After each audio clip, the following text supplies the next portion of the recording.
All right, guys, welcome to Press X Podcast episode 85. Thank you, as always, for waiting patiently. I feel like I should always say that to everybody who is here in the chat, those of you who are showing up way earlier. Really appreciate it. Appreciate everybody who shows up to the podcast. You guys are the backbone of the channel, as I always like to emphasize. So thank you for that. We have, I think we have a good episode. You know, last week was pretty crazy. Last week we almost went 4 hours. I can't promise that I can do another 4-hour episode here today, but I am certainly interested in a lot of the stuff that we're going to be talking about. I feel like some people are probably a little bit confused with the title of this episode. You know, the first topic says PS5 versus Xbox Series X hiatus. And I have a good reason for wording it that way. And I think it's a pretty good explanation as to why I'm calling it this and why I feel like this is a real thing that's going to happen, or is already happening. It needs to happen. It's necessary. And I feel like I've been experimenting with this a little bit, you know, on social media, and I'll tell you guys what I'm talking about. No worries. We have a lot of topics to go over today, more than I was expecting. You're saying, hey man, I would love to hear your review on Kena Bridge of Spirits. Well, I'm definitely going to talk about Kena Bridge of Spirits over the course of this podcast episode. I'm definitely going to. That's what I've been playing lately. I know it's popular for like a lot of podcasts to kind of start out the show by talking about what they've been playing. For me, I've been playing Kena. Now, I've been taking my good old time with it. That's how I play games, I notice. I don't rush games that I play. I take my time. I play them in bursts. I play them in chunks. And then there are other times usually for like bigger open world games that I know like have a ton of content, I'll sit down for a couple hours at a time and really kind of dig in. But I'm definitely going to be talking about Kena Bridge of Spirits. I'm very impressed with this game. I'm going to give you guys a little bit of a rundown. Well, first of all, I hope everybody had a good Thanksgiving. I saw some people were thanking me for uploading a video on Thanksgiving, which is, I'm glad you guys appreciated that. I wanted to try to keep the content as consistent as I can. Zay Very Rare, you're saying, good morning, MBG. I hope you're enjoying your day so far. I'm assuming you are enjoying Kena. It definitely has potential. Absolutely. Well, thank you so much, man. I am enjoying my morning so far. I hope everybody here has had a good morning as well, or whatever time it is where you're at. I hope you're having a good day. Yeah, absolutely. I've been enjoying Kena, and I think Ember Lab has a massive amount of potential. Absolutely a massive amount of potential that, again, we'll get into. So thank you for that super chat, buddy. But yeah, I hope everybody had a really good Thanksgiving. I had a good Thanksgiving. I ate good, got really tired. But I'm thankful for a lot of things. You guys, obviously, I'm thankful for my audience, the support you guys show. And I thought it was important to still kind of get like a video out on Thanksgiving just to kind of show. That's my way of showing that I'm thankful for you guys. Try to give you something to enjoy on the holiday.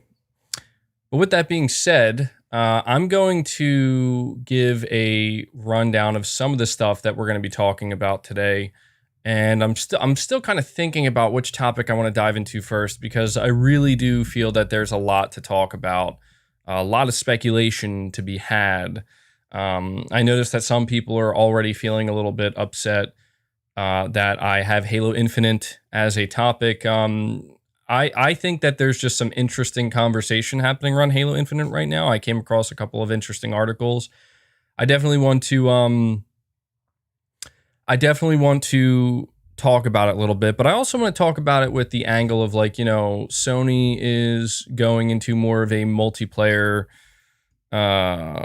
They're entering like new territory with multiplayer this generation. We know that for a fact, and I don't necessarily know that free to play is going to be part of that. And I remember years ago, I mean, for anybody who's listening to this, who's been following my channel for a long time, you're saying, MBG, you probably nitpick the bad articles. Am I right? No, actually, it's just one that I happened to come across. I haven't even read it yet. I haven't even read the article yet, so we'll be reading it together. I just thought the headline was interesting because it wasn't the first like headline that I saw. I saw a couple of people talking about it and bringing this up with the free-to-play aspect of Halo Infinite. And obviously there's pros to cons, but there's pros and cons when it comes to any type of, business model for a game. So I thought that we could talk about that. Trying to keep my stuff in order here. So before we do any of that, I want to do a little bit of housekeeping as we always do. So first of all, I'm sure most of you know this by now, but it's pretty much obligatory for me to say this. If you want to help support the channel and help support the podcast, there's a couple ways in which you can do this. You can become a channel member, which as of right now, the main perks you're getting are, your name and the credit roll and everything. And just for anybody who's wondering, because I don't know if I said this last week or not, but I update the member credit roll at the bottom and the credits at the beginning on a monthly basis. So on the first of every month, I update that. Just for anybody who maybe, if you did become a member or something, you're like, where's my name? Why isn't it there? It will be there. No worries. And it will stay there as long as you are a member. So just wanted to let you know about that. You can obviously super chat. That's another way to help support the content that I do here directly, help support the podcast. And, just by hitting the like button, we have over 100 likes right now, which is awesome. Thank you guys for that. Be sure to hit the like button to help it out, and feel free to share the podcast as well. That's a big thing too. Sharing the content is very important when it comes to helping the channel grow and helping us grow our community here. So just wanted to mention that. And I do want to give my members shout out. So we have the Play Has No Limits Plus tier for the month of November. And a big shout out to D. Luffy, Junior Jackson, Samuel Payne, Josh Z, Agile Ice 24, Skin Tight Salmon, PlayStation Pete, RU46 N2 Ray, I Siler 18, Chlorian A, Whiskey Gaming, and Anthony Ramos. Thank you guys so much for the support as always. And then we have the Play Has No Limits tier. Big shout out to Ryan Butcher, John Renzi, Black Waifus, Adrian D, AWS Ashers, Anarcan Blitzer, Ivan Noah Kachofel, Space Gambler Jr., AJ Saeed, Rune Gasodin, JD TV, Sir Speaks a Lot, Ashorty Faye, Big Norman 0518, Shaky Shako, Tyson Webb 509, Black Manta 1989, Sane JT, Brandon Chad Perez, and Adrian Lupton. You guys are awesome. Couldn't do what I do here without your continued support. Really appreciate that, guys. Okay. With that being said, we are going to talk about the PS5 versus Xbox Series X hiatus because my God, guys, my God.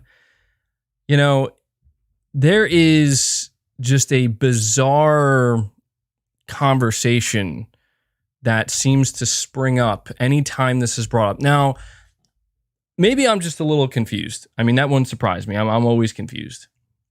I see somebody asking, what do I expect to see from the Game Awards from PlayStation? We're going to talk about that as well. We got to have our weekly Kojima, segment, Game Awards coming up and whatnot. But focusing on this hiatus, why am I saying that there needs to be a hiatus for the PS5 versus the Xbox Series X conversation? For those who don't know what a hiatus is, it basically just means an extended break of some kind. I feel like we've already kind of been in it.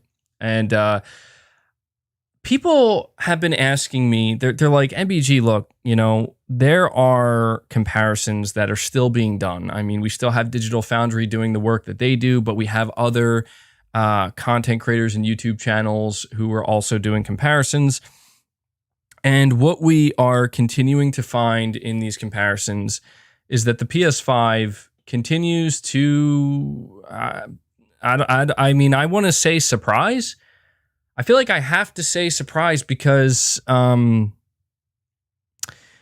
everybody seems to have just decided to collectively say, oh, well, I mean, look, even though Microsoft marketed their console as the most powerful console, and even though every single Xbox fanboy latched onto that and said, dude, the Series X is going to stomp the PS5 and the PS5 is going to get the weaker versions of games or the lesser versions. Every game on Series X is going to run better, yada, yada, yada.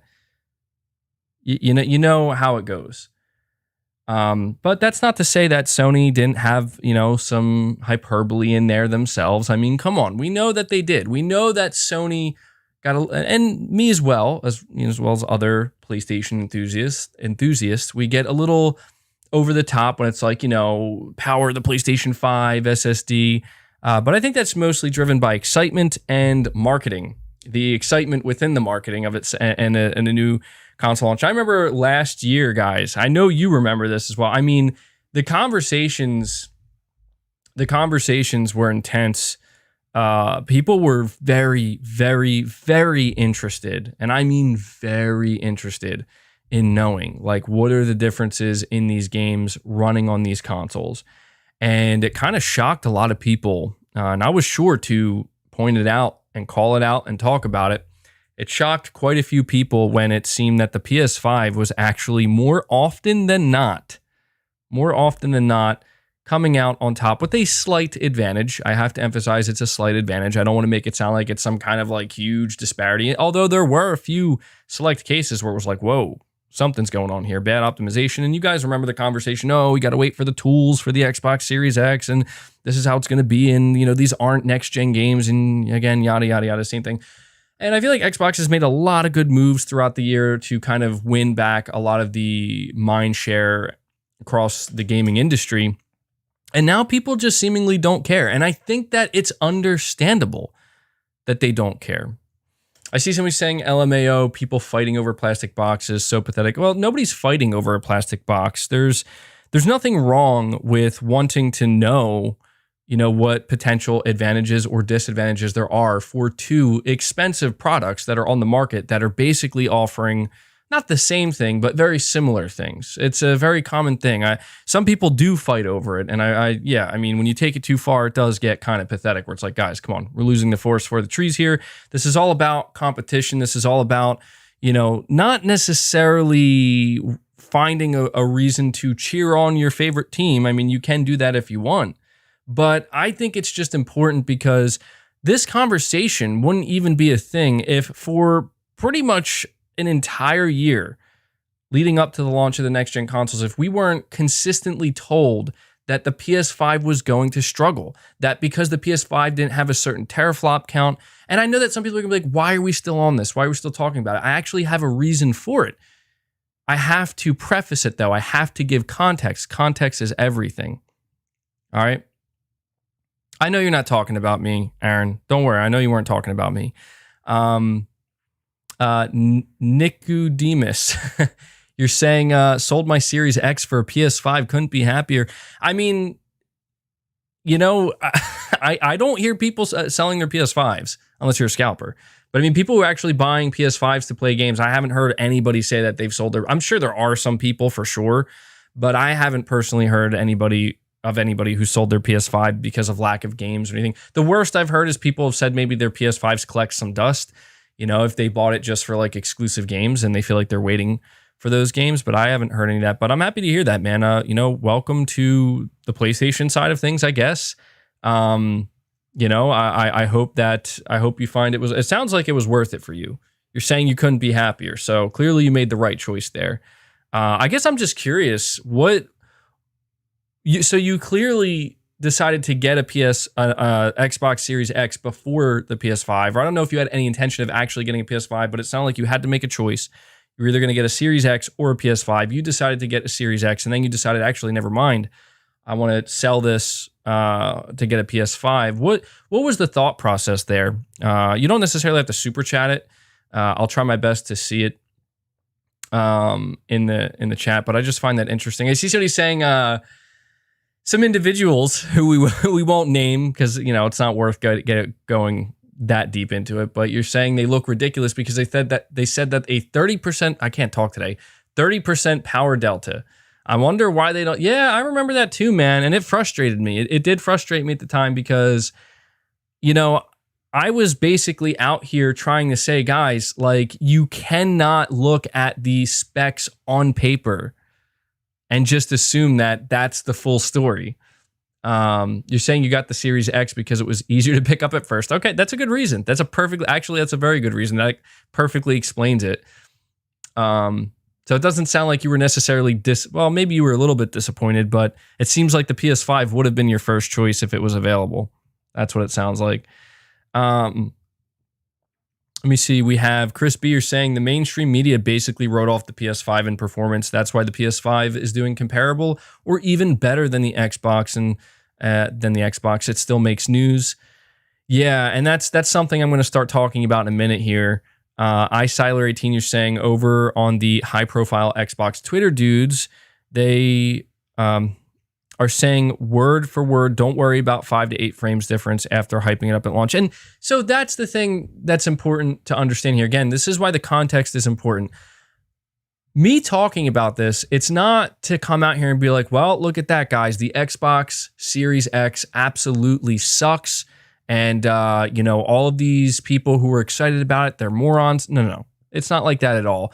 The truth is anytime there's an advantage for the PS5, or when there are those times where there's an advantage for the Series X, they're not that significant at all. I think we can all agree on that. Like, even when the PS5 is doing better, and, you know, for example, like Battlefield, that's the latest one, Battlefield 2042. I know everybody's like, oh, it's a broken game. Who cares?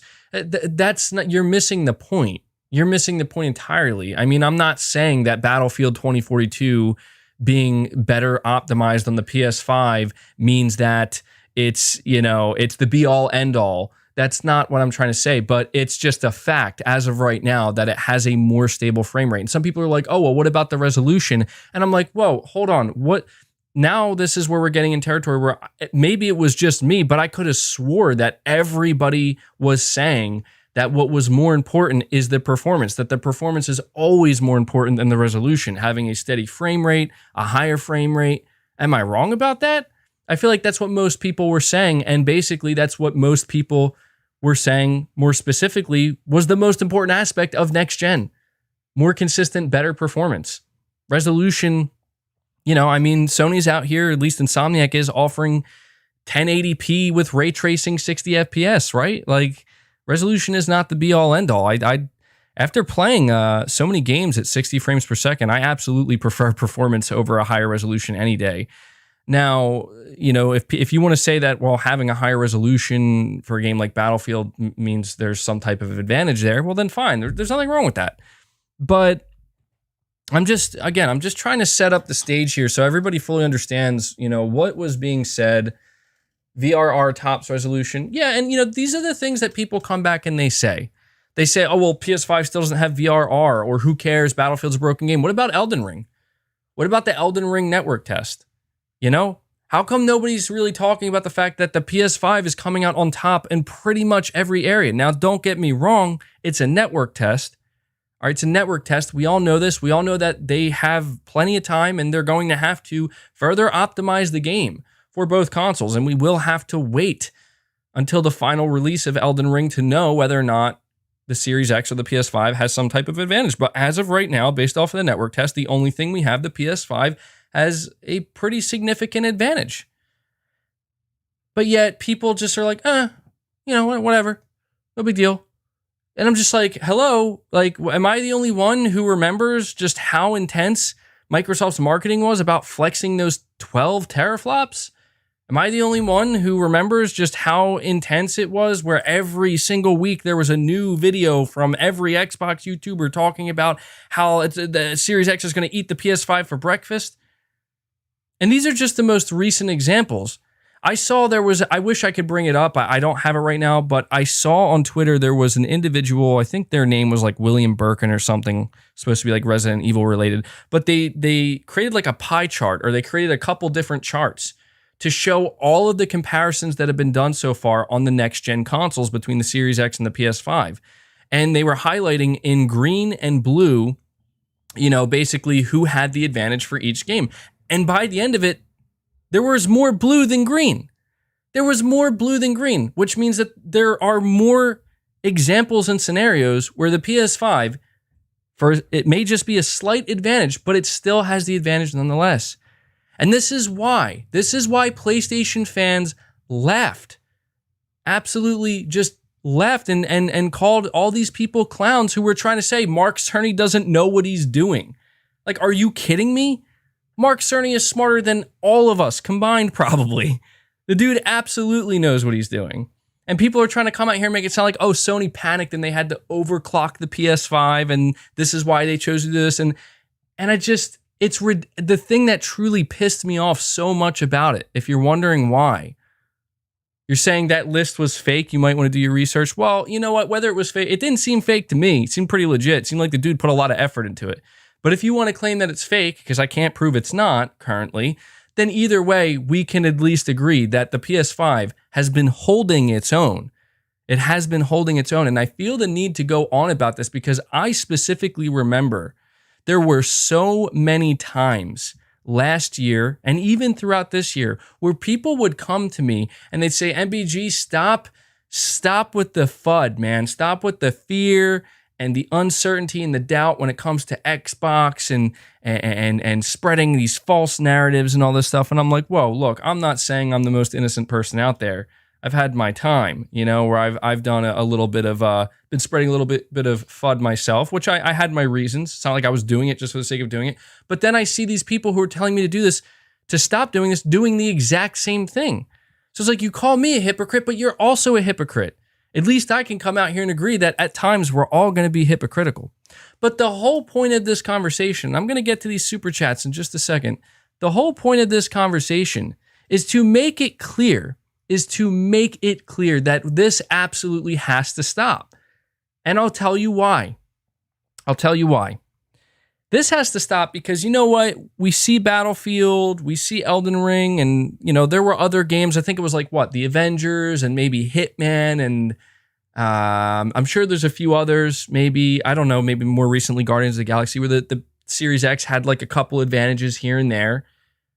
I want it to be known that I'm not sitting here telling you that the PS5 is better, because that's just dumb. That doesn't matter. What I'm sitting here telling you is the PS5 has done a great job, I think, proving a lot of people wrong. I think it's done a great job in just proving look, Mark Cerny did know what he was doing, and Sony, their engineers, they knew what they were doing, and they put developers first when it came to the development of the PS5, and I think we're very clearly seeing that. And everybody who came out and said, guys, don't fall for the teraflop marketing. Teraflops don't mean anything. Saying Ghost Runner as well. Teraflops don't mean anything on paper. We have to see it in practice. And now we're seeing it. And here's my conclusion to all of this. All right. My conclusion is this conversation for now needs to be shelved. It needs to be over for now. And we will return to it. Right now, almost pretty much everything that's being compared on these consoles are last gen games. They're cross gen games. Okay? And whether or not that means the PS5 is going to have some type of advantage because of their cross gen, I don't know. I don't think it matters. Right now, the results are pretty mixed. The PS5 is winning some. The PS5 is having some advantages, and then the Xbox Series X is winning some, and the Xbox Series X is pretty split down the middle. So the general consensus between PlayStation and Xbox fans is I think we can kind of look at each other and be like, they're both pretty good consoles. They're both doing a good job, right? Yeah, and that's fine. And so we are going to shelve the conversation and put it on, it's going to be on a hiatus because any more cross-gen games that are going to be compared, right? Like, somebody please in the chat, if you can let me know, give me some games that are coming out in 2022 that are not cross-gen. As of right now, there's no games that are coming to mind. I'm only thinking of cross-gen games. If there are any multi-platform, next-gen only games that you know of, let me know. Because right now, multiplat, as in it's going to be on Xbox Series X and PS5, like they can be compared. Everybody's saying Forspoken. WWE 2022. I see you guys keep naming exclusives. Hogwarts, is Hogwarts Legacy, is that cross-gen? Suicide Squad, okay. Yeah, see, all the games right now, there's like nothing coming out that I can think of anytime soon that's next gen only. Like you guys are naming some next gen only games, but Stalker 2, yeah, but we have to wait till that exclusivity window is up and it comes to PS5, which would be interesting. So the reason why is Dying Light 2 is cross gen, if I'm not mistaken. Yeah, so I'm just bringing this up because I just want to make it clear that we're really not going to be able to return to this conversation in a significant way until we start seeing some next-gen only comparisons. There are a lot of people who, or at least some people who are saying, well, the reason why you're not seeing the Series X really kind of outperform the PS5, supposedly, is because all of these games are cross-gen, and once we start seeing development teams shift over to just making next-gen only games, then you're going to start to see the Series X shine a bit more. I don't believe that for a second. I really don't. But I'm willing to say, well, we have to see. We have to see. So, I feel like as of right now, until we start getting those big AAA next-gen only multi-platform titles from big publishers, right? Until we start to get those and we start seeing, then we can look more closely at these comparisons. Then we can start maybe taking these comparisons a little bit more seriously, because right now it's a mixed bag across the board, and I see that there are some Xbox fans who get really defensive where they're like, look, you can't say the PS5 has an advantage because of a developer failing to properly optimize their game. And I'm like, you're crazy. I absolutely can say that because that's a fact. Just because a developer decided to not optimize a game as well for your console doesn't mean that the advantage isn't there for the PS5. If anything, you have to ask yourself, why wasn't the game properly optimized for it, right? So, that's what I mean when I say that the PS5 versus Xbox Series X conversation has to go on a hiatus, because when I'm on Twitter, man, and I just simply say like, oh, look, I saw this article that was written up by PlayStation Universe or Lifestyle or something, and I quote tweet it and I say, check this out. the PS5 has a more stable frame rate for for Battlefield 2042 than the Series X. This is what the tweet said, and this is what was found. Like, this is a fact. And my God, dude, people are like in their feelings over this. I'm like, you got to be kidding me. Like, I'm not even trying to attack the Xbox fan base or the Series X. I'm not. It has nothing to do with that. I'm just simply pointing out that, like, hey, PS5's holding its own. I'll just say this last thing before I move on, because I know that this topic's getting a little bit drawn out. Last thing I'll say. I was told last year that the PS5 was going to be knocked out at the beginning of round 1. Okay? That's what I was told. And here we are. We're in like round 4 or 5 right now. And maybe not 4 or 5. Maybe like round 3 or 4. And dude, PS5 is holding its own, man. PS5 is not getting knocked down at all. If anything, PS5 is coming out and I think surprising the crowd. So that's my analogy I got for you. Primal Plasma, you're saying, I bought an Xbox Series S last week out of desperation. There will be no more consoles left soon. I had to settle. It's okay so far. That sucks, man. I mean, it sucks you weren't able to get a PS5. I saw some people were saying that they want me to talk about the fact that apparently the Xbox Series S was the best-selling console over Black Friday. And I'm like, that is sad. I'm just being honest, man. The only reason I say that is because the Series S is $300.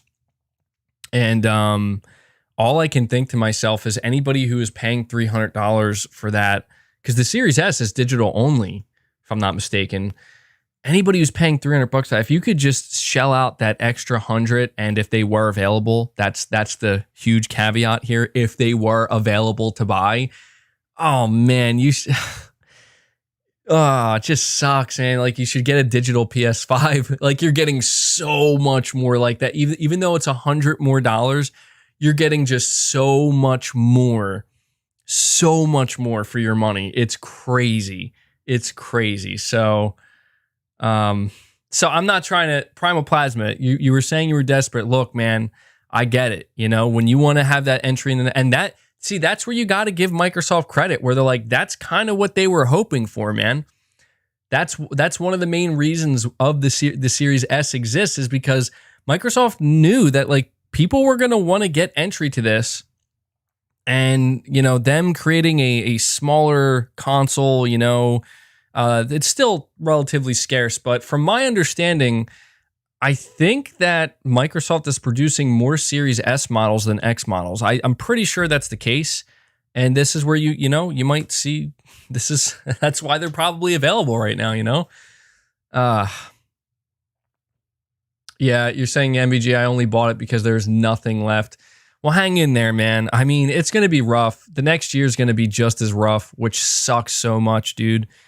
Like, I feel like we're going to have this conversation too. This is actually one of the topics we're going to talk about, is like, is it just me, or is it becoming abundantly clear that the pandemic combined with the chip shortage is having a much greater negative effect on next gen?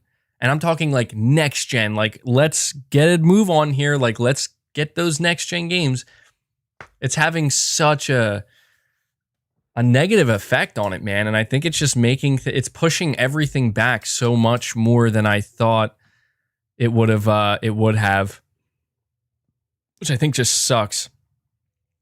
Darkland 22, you're saying, MBG, do you ever get tired of rumors and leaks?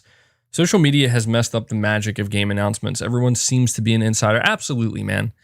Absolutely. I mean, don't get me wrong. Like, it's pretty much my job here to cover that stuff, but I don't know. I feel like it depends. I don't get tired of rumors and leaks when it seems like there's substance to them, because I feel like it gives you a real reason to get excited. Sometimes I look back at like my older content, and I just kind of scroll back the past year, 2 years, and just to kind of see what what rumors turned out to be true. And I remember like back to the lead up of the PS5, we were getting rumors of a new Ratchet and Clank and a new Demon Souls or a Demon Souls remake.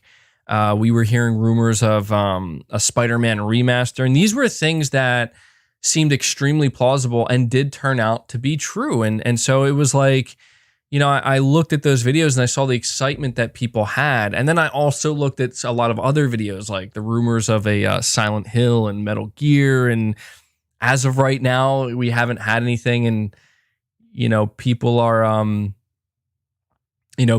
left disappointed. And so I will say that it hasn't, for me personally, it hasn't completely removed the magic, as you say, of a game announcement. But at the same time, like, you know, I'll give it to you like this. We're approaching the Game Awards, and I absolutely want to talk about some of the stuff that's been going through my mind thinking about the Game Awards. My mind's all, dude, I'm all messed up in 2021. I'm all messed up in 2021, man. But if, you know, we've been hearing the rumors for a long time about like Kojima Productions is working on Silent Hill. It's real. And even more recently, just like a month ago, we heard from Gamatsu, very reliable Japanese source, man. Yeah, they're like, yeah, Kojima's working on Silent Hill. And I'm like, you know what? That's something that shouldn't be spoiled. And like, that's one of those things where it's like, man, I would love to know, but I would also hate to know. Because that's one of those things where, you know, it feels like if that was real, it would be impossible for there not to be some leaking. Like that would, but at the same time, I try to imagine like what an announcement, if that were to be real, like imagine having that spoiled. Like all I'm saying is this, is if something like that were to be real, and, you know, there's a lot of people who are like Jeff Keighley and Kojima are good friends. If Kojima really is working on Silent Hill, maybe they'll reveal it at the Game Awards. I'm gonna get into that because I have something to say about that. All I'm gonna say is, man, it would suck so much if that were to like legitimately leak out before the show and the announcement. Like that would blow. That would really blow. You know what I mean? Just to have it ruined, like right on the cusp of it actually being announced, that would suck. And in that case, yes, I do absolutely despise rumors and leaks in that case, because it's like, we were right there, man. Like we were right there and somebody had to ruin it. And I think that's just, it's the nature of, you know, everybody having so much information at their fingertips, you know, it being so easy for somebody who does know to just make a, you know, some kind of account or something. Saying rumors were too quiet before the Game Awards. Yeah, I really want to talk about the Game Awards because I got some stuff to say, man. I got some stuff to say. PlayStation Pete, you're saying, what if you can't platinum a game? I mean, dude, for me personally, it drives me nuts when I can't platinum a game.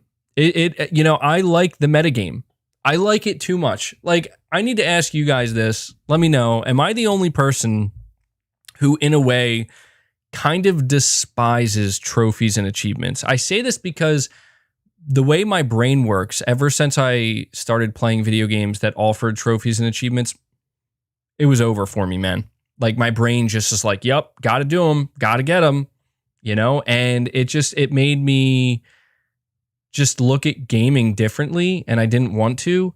And I almost try to imagine when I'm playing a game, like, what if trophies didn't exist? I would be playing the game so much more organically, and it's sad, you know? And I hate that. Like, I absolutely hate that, because it's just how, like, it really just kind of ropes in this part of my brain where I'm like, I have to get these trophies. And so when I can't platinum a game, it kind of drives me a little bit insane, honestly. That's why I'm very careful about which games I choose to care about when it comes to, I know you say they mean nothing. Let's not get into that topic, buddy. Okay. Because I mean, if you really want to get to the nitty gritty, I mean, what means anything, right? Like, do we just give a meaning to everything that we choose to give meaning to? I mean, trophies are no different, right? Like trophies are something where it's like, dude, to one person they literally mean nothing. They don't even exist. To another person, it's like I must complete all trophies. I must unlock all trophies. So, Omega Slasher Buster saying, did you know the PS5 was voted the best hardware of the year at the Golden Joystick Awards? I did know that. Yeah, I covered that in a video. There were some people who were salty about it, and I'm just like, look, it's not that serious. It's the Golden Joystick Awards, but it was voted upon, and the people have spoken. The people have spoken, okay?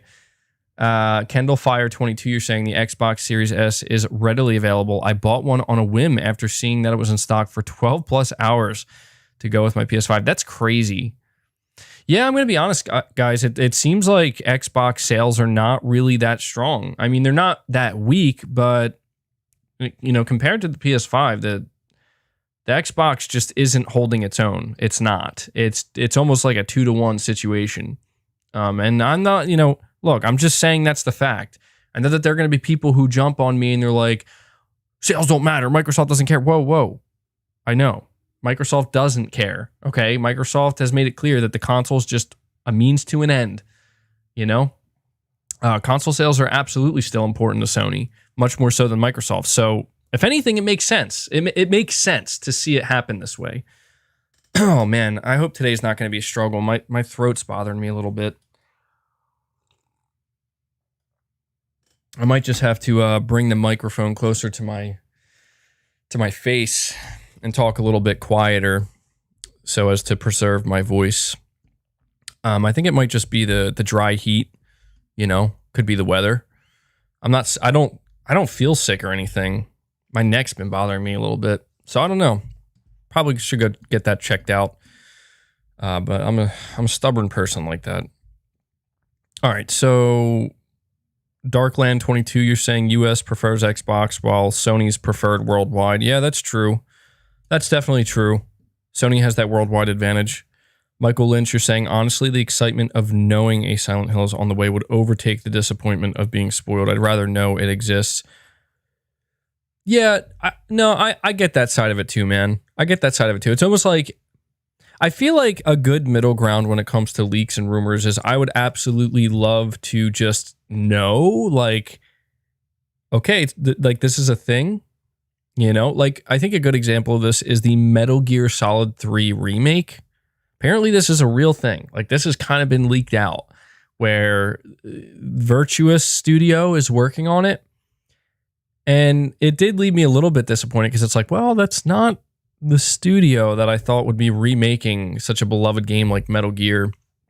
But knowing that it's real to some extent and knowing that, you know, they're probably going to do a decent, I mean, at the very least, I mean, you can only mess it up so much. You're doing a remake, you know, absolutely going to play it. So, yeah, I do understand what you're saying, Michael. Steady Flow, you're saying Xbox knows what they are doing, overproducing the Series X more than the Series X with a smaller storage than the PS5 and having that overpriced proprietary SSD. Xbox is so pro-consumer. Yeah, dude, I mean, look, man, people are trying to give Sony shit because they're like, oh, man, it's so complicated to change your SSD inside of the PS5. And I'm like, come on. Like, it's not that complicated. I mean, I could understand why a normal, regular, average consumer could be a little bit intimidated by it. But if you look up one of the millions of videos that have probably been made, or thousands of videos, not millions, of people showing you how to do it, there's probably a video that's less than 2 minutes that shows you how to change your SSD in the PS5, you know? And even if somebody who thinks like they're genuinely dumb and like there's just no way they could do it, they could probably watch that video and be like, oh, that's actually really easy. It's like 2 or 3 steps, you know? And it just reminds me of the situation with the screw with the PS5, where there were people that are like, oh my God, imagine having to pull out a screwdriver and I'm like, oh my God, like, come on, man. Like, it's really not that bad. 2 minutes is too long. Yeah, you're right. It probably is. I haven't done it yet, only because I haven't had the need to, but at some point I likely will. I have to imagine that's going to happen. But, you know, I think that it's true. Everybody's like, oh, Sony's so anti-consumer. And I'm like, well, I mean, Sony's the only one basically saying you can use any compatible SSD you want, you know? So, like you said, I don't get it, man. Like, people act like they don't want something that's proprietary, and then they get something that's proprietary, and you're like, this is great. And it's like, which is it? You know? Because let's just face it, proprietary is not pro-consumer. It's just not. It can have its advantages. Don't get me wrong. I'm not, anything that's proprietary can have its advantages, but inherently, it's just less pro-consumer, you know? So, iSiler18, you're saying that's the completionist inside you. It's quite the demon, I should know. The Last of Us permadeath mode trophy, hardest thing ever. Yeah, iSiler, you keep telling me you want me to do that, and I'm like, absolutely not, man. Absolutely not. I'm gonna apologize in advance if it seems like I'm like drinking a lot. I really gotta apparently keep my throat hydrated. I gotta keep myself hydrated. I'm not even an hour into the podcast. Like I can already feel my throat getting scratchy. Not like in it, like I'm sick. Just like, I don't know. I think it's the air. There's something in the air. Okay. Trey, I am too. You're saying, hey, MBG, I'm PlayStation all the way and got a PS5 not too long after launch. The only feature on Xbox Series X that was intriguing to me was backwards compatibility, and now I've heard that's a wrap. Yeah, I mean, again, with the whole, I'm glad you got a PS5, and I feel like backwards compatibility I think that's a pretty good reason to be interested in Xbox, because they are certainly doing a much better job in like backwards compatibility with the 360 and the original Xbox. Certainly doing a better job than what PlayStation is doing. And so if that's why somebody's like, hey, this is why I want to have an Xbox, can't argue with that. Can't argue with that. You're saying MBG just saw the 2.5-year world premiere. Oh yeah, we're going to talk about that, buddy. We're absolutely going to talk about that. In fact, that's actually the next topic we're going to talk about. All right, this is going to be kind of a little bit of a hodgepodge of a topic. It's not like one topic specifically, but I'll tell you what it's going to entail. So in my title, you can see true next gen game reveals, and that's important because I feel as though we have not had many like true next gen games revealed so far, which I think is kind of obvious, but we have our good old friend Jeff Keighley once again hyping up the Game Awards and letting us know that, look, guys, he even acknowledged it. He even acknowledged it himself. He said, you know what, maybe I could just play the video clip for you guys through my phone, because I think it's worth listening to.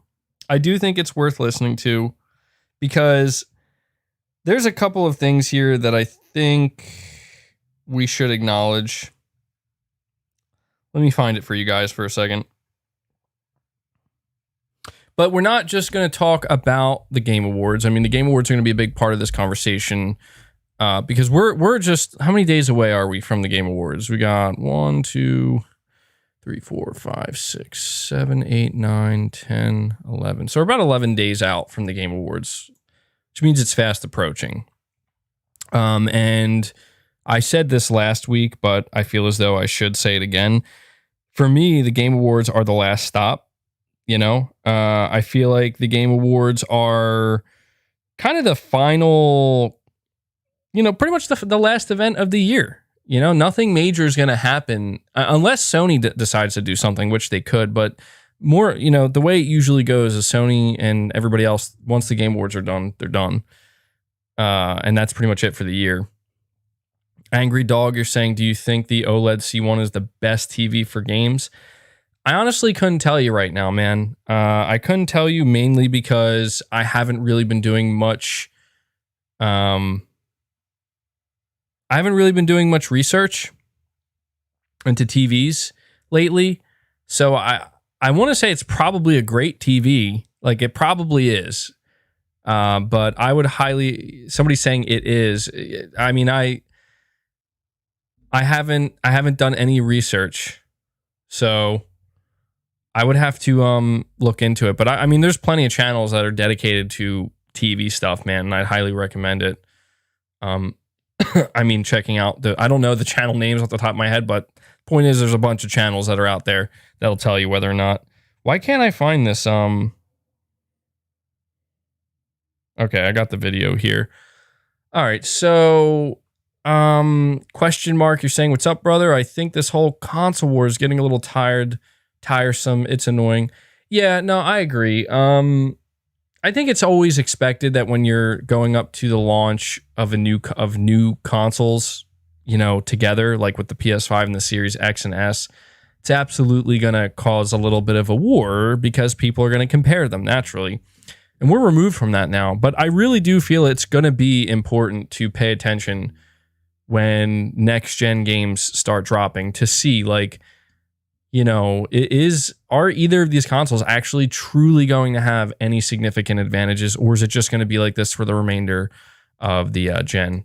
I'm only saying this because, like, when we do start getting next-gen games, if it's basically the same thing, like, oh, the PS5 has an advantage here, and then the Series X has an advantage there, then it doesn't matter. Doesn't matter at that point, you know? I mean, I'm going to be honest, guys. Like, I made my decision with the PS5. Like, the Series X could be, it could, you know, it could do amazing things for next-gen games that maybe the PS5 just can't. I'm not saying it will. I don't care. You know, like, I know why I bought the PS5. It was mainly for Sony games and great multiplats. And that's exactly what I've gotten so far. So, but I do agree. It does get tiresome. Absolutely.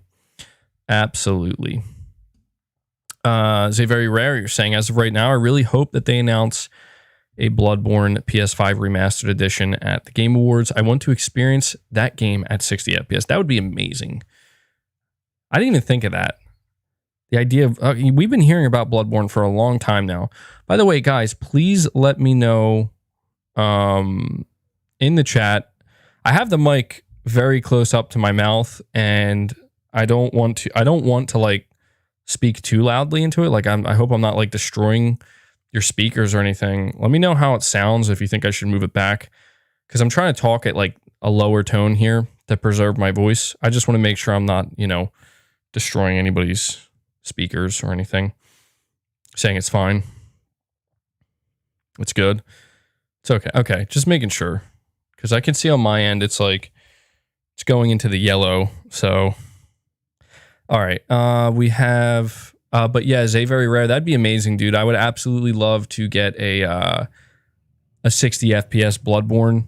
I would love to... I don't know, man. I feel like we've just been hearing about Bloodborne for so long when it comes to a remake, or not a remake, but like a remaster, and we heard about Blue Point Games. Apparently, Blue Point's working on a Bloodborne too, people. Apparently, they're working on a Bloodborne too, so it'd be amazing to see a Bloodborne at the Game Awards. That would be huge. Space D, you're saying, hey, I want to share my fantastic and brutally honest story. I sold my two-day one PS5 for 3 Series X, and I'm super happy. No regrets. Happy Sunday, MBG. Well, thank you so much, man. Yeah, well, Space D, I mean, hey, man, to each their own. You know, if you're saying that you sold your PS5 to get 3 Series X's, I mean, more power to you, buddy. More power to you. You're also saying, to be honest, you don't need the best TV for a PS5. I think Sony should try to get VRR out on the PS. I'm sure they will. I don't see any reason why they wouldn't. That'd probably help a lot more. But anyway, I want to play this for you guys. This is Jeff Keighley talking about surprises at the Game Awards. So hold on. I'm going to play it through my phone. A lot of companies. Let me start from the beginning. Let's hear what Jeff has to say. Wouldn't be the Game Awards without some surprises and some announcements. People always joke online that every year he says it's going to be great, it's going to be bigger and better than ever. But really, this year's lineup is insane. We've got a lot of great stuff across the industry. A lot of companies are going to bring new announcements to the show. I think you're going to get a great sense of the next generation of gaming in the show this year. You know, the PS5 and Xbox Series X came out a year ago. There have been some good games, but I think we've just seen the surface of that. And when you walk away from this show, I think you're really going to feel like you've seen the next generation. We've got a lot of awesome gameplay in-engine footage that you're going to see of games. And of course, we've got a lot of kind of cool announcements and teasers of things in the future. So yes, if everything holds, I'm always tentative with this because you never know what the internet is going to speculate on or figure out. But yes, I think we've got some really good surprises, and it's going to be a very special show. So don't be late. Don't be late. All right, so I just wanted to talk about that for a moment because there were two very interesting things that Jeff Keighley said, in my opinion. The first is how he actually acknowledged. Okay, he acknowledged that everybody online has been saying, like, dude, you hype this show up too much every year. So he's acknowledging that. I think that's important because he's clearly self-aware, and if he really thought that maybe he is trying to oversell it a little bit, he probably wouldn't have added that part in there. But he also talks about next gen, and he mentions the PS5 and the Xbox Series X. And this is very interesting to me because I think that this could be, I don't know. I don't want to get anybody excited for the Game Awards. That's Jeff Keighley's job. But I don't know, man. I do genuinely feel that what he said is true. Like, we're about a year into these next-gen consoles, but it really doesn't feel like next-gen yet. I mean, I think the closest thing we got to next-gen was Ratchet and Clank Rift Apart. And I think most people would agree with that. But even then, like, we know the best is certainly yet to come. Horizon's going to be incredible. God of War is going to be incredible.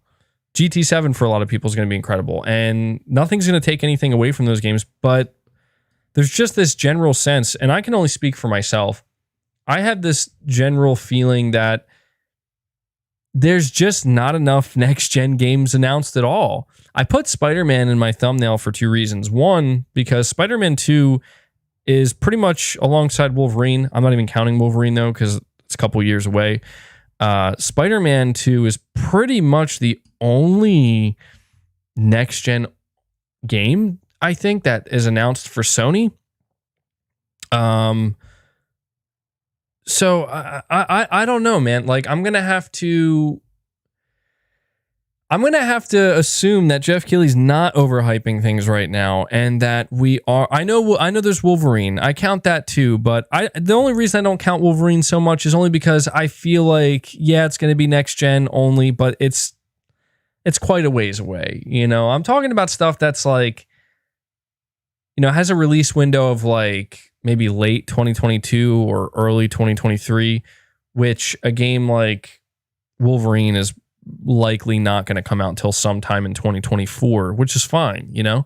But well, we also have KOTOR Remake, but I don't know, man. I just feel like there's just so much that is being held back, not just from Sony too.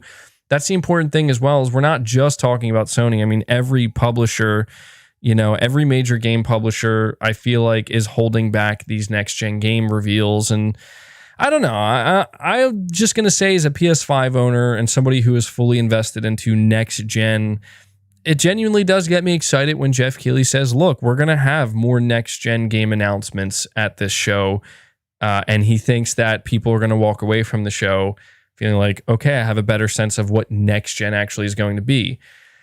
Now, when we get into, you know, maybe we could get into some tinfoil hat territory. Steady Flow, you're saying, well, the PS5 Bravia OLED 2021 TVs has auto HDR and VRR that all the Xbots been screaming that PS5 can't do, which the PS5 doesn't need. I didn't know that. That actually sounds pretty cool. Auto HDR and VRR, and it's an OLED. That sounds like really expensive, though. It sounds like an expensive TV, but that's actually pretty great. Mr. Unknown, you're saying Silent Hills. I don't know, man. I don't know, dude. Silent Hill. Let's talk about that for a moment.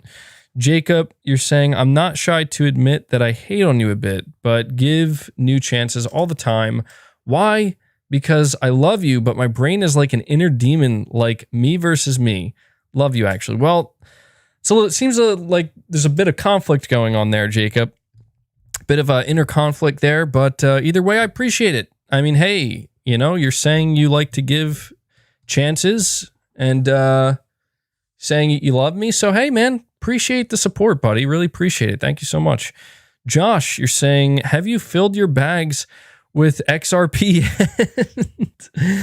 I don't think so, man. Look, MBG's being humble about TVs. He's playing on 8K. No, I assure you, I'm not playing on 8K. So let's check this out. I'm gonna go on Twitter real quick. I know you guys can't see it, but I want to talk about it. I just want to talk about it. You know, I can't. I was gonna. All right. So the first thing I want to talk about is yesterday, and this just made me laugh. So the official Game Awards Twitter account posts your wish ... And they post the summoning circle, and there's nothing inside of the summoning circle. They're asking us what we want to see. I said I want to see Kojima Silent Hill. Okay, I said it. And I'll just keep saying that because I'm going to be real with you guys right now, and I'm not even going to hide it. There's no reason to hide it, but I'm not going to hype it up, but I'm not going to hide it. I just can't escape the feeling that I don't know. Like I kind of believe. I kind of do believe. Like I can't help it. I'm not necessarily saying that I think it's guaranteed or anything. I'm just saying I believe. I think that if Silent Hill, after all of these years of rumors, I know people are gonna be like, dude, you did this last year. I know, but I gotta. By the way, guys, hit that like button for me. We're at 266 likes. We have over 725 people here, which is awesome. So please hit that like button. We could easily get to 350 likes if everybody chips in. We could get to 500 likes if everybody chips in. But listen, if you're wondering, I did put out a tweet. Where it's Mr. Rogers putting on his clown mask, and I said, look, I know this is me getting ready for the Kojima Silent Hill announcement at the Game Awards, but there was a very interesting tweet that Jeff Keighley put out saying LMAO Silent Hill talk again. Come on, bro. Look. I need you to understand that when I said earlier, like, dude, 2021 has me all messed up. I'm not kidding, man. 2021 has rattled my brain and my mind, and I just feel like this it has to add to something. I can't accept until I see it for myself, until I experience that disappointment in real time, happening in real time in that moment. I can't accept it. All right, am I the kind of crazy guy that is sitting here scrolling back to September and August and July and June and just basically chronicling everything, just looking at it, everything that happened? Absolutely. Josh, you're saying grab that XRP. Life-changing wealth awaits, my guy. I'm going to be honest with you, Josh. I don't know what you're talking about. I assume it's just some kind of inside thing I'm not aware of. I could be wrong. My brain's a little bit little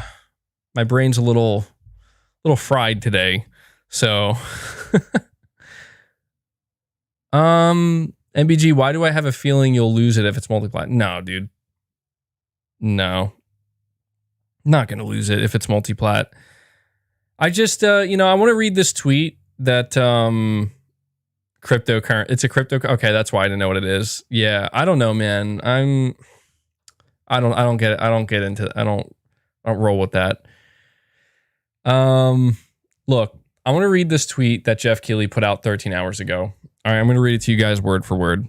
Jeff Keighley says, "Just saw the final cut of a Game Awards world premiere we have been working on with a developer for 2.5 years, 2.5 years.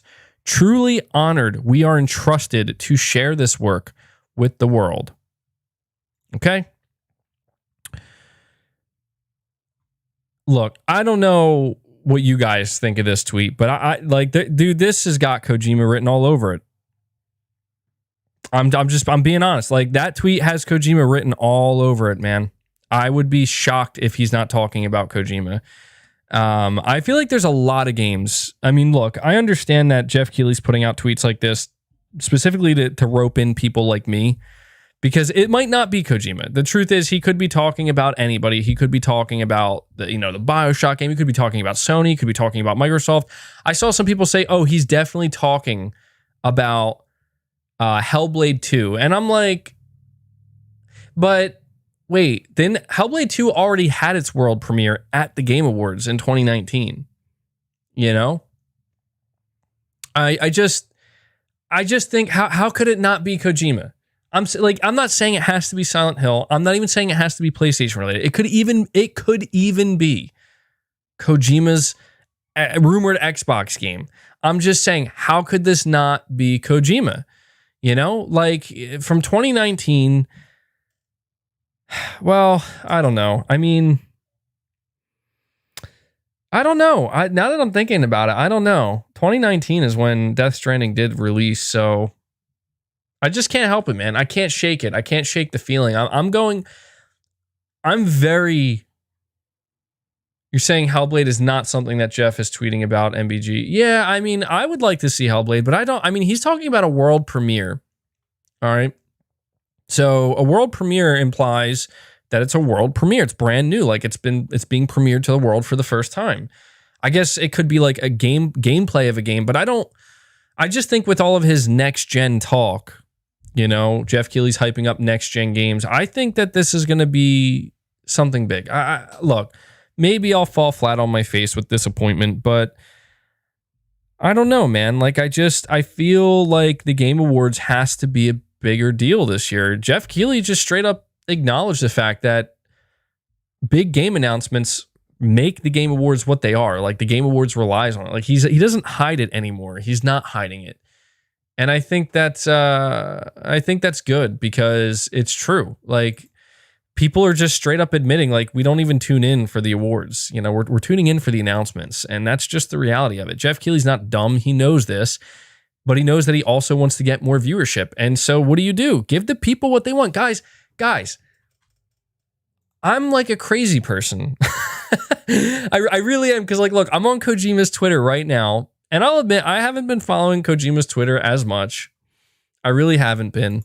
But there's just some stuff that this man tweets out where I mistakenly, decide to read what he's tweeting, and then my mind basically snaps, and I'm like seeing things like I feel like I'm legitimately crazy. Like 2021 has messed me all up, man. So I'm gonna read this tweet from Kojima, and the only reason I'm seeing it a certain way is because of what I've been saying out loud lately.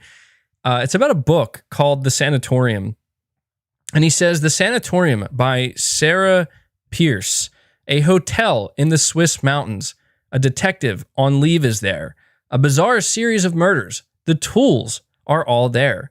The beginning is slow, but once the closed circle is complete, it gets interesting. Now, look, I'm like reading this and I'm like, Kojima, that's exactly how I've been feeling for like pretty much almost this entire year, or at least 3/4 of this year. I've been feeling like a damn detective trying to figure something out where I can't figure it out. I can't seem to crack the case here, So I'm just looking for some type of closure, and I would be lying to you if I said I'm not hyper fixating on the Game Awards a little bit. I truly am. I'm hyper fixating on the Game Awards and everything Jeff Keighley's tweeting. Some of the things that Kojima is tweeting. I mean, Kojima is like talking about experimenting with stuff and teasing something out. And I'm just like, I'm going to lose my mind. I just need to know what this man's working on so I can move on with my life. I mean, I'm also over here.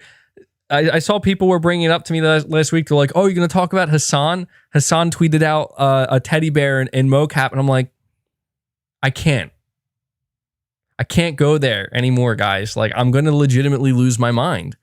And I just, if Deathloop is there, MVG will punch the wall. I will punch the wall. Well, Deathloop is going to be there. All right. It's the Game Awards and it's nominated for a bunch of stuff.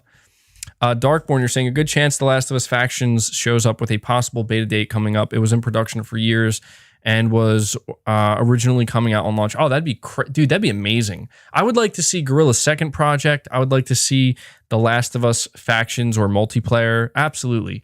It's not just, I'm not saying like the only thing that matters is Kojima and Silent Hill or anything like that. It's not, but it's just, I don't know, man. Like,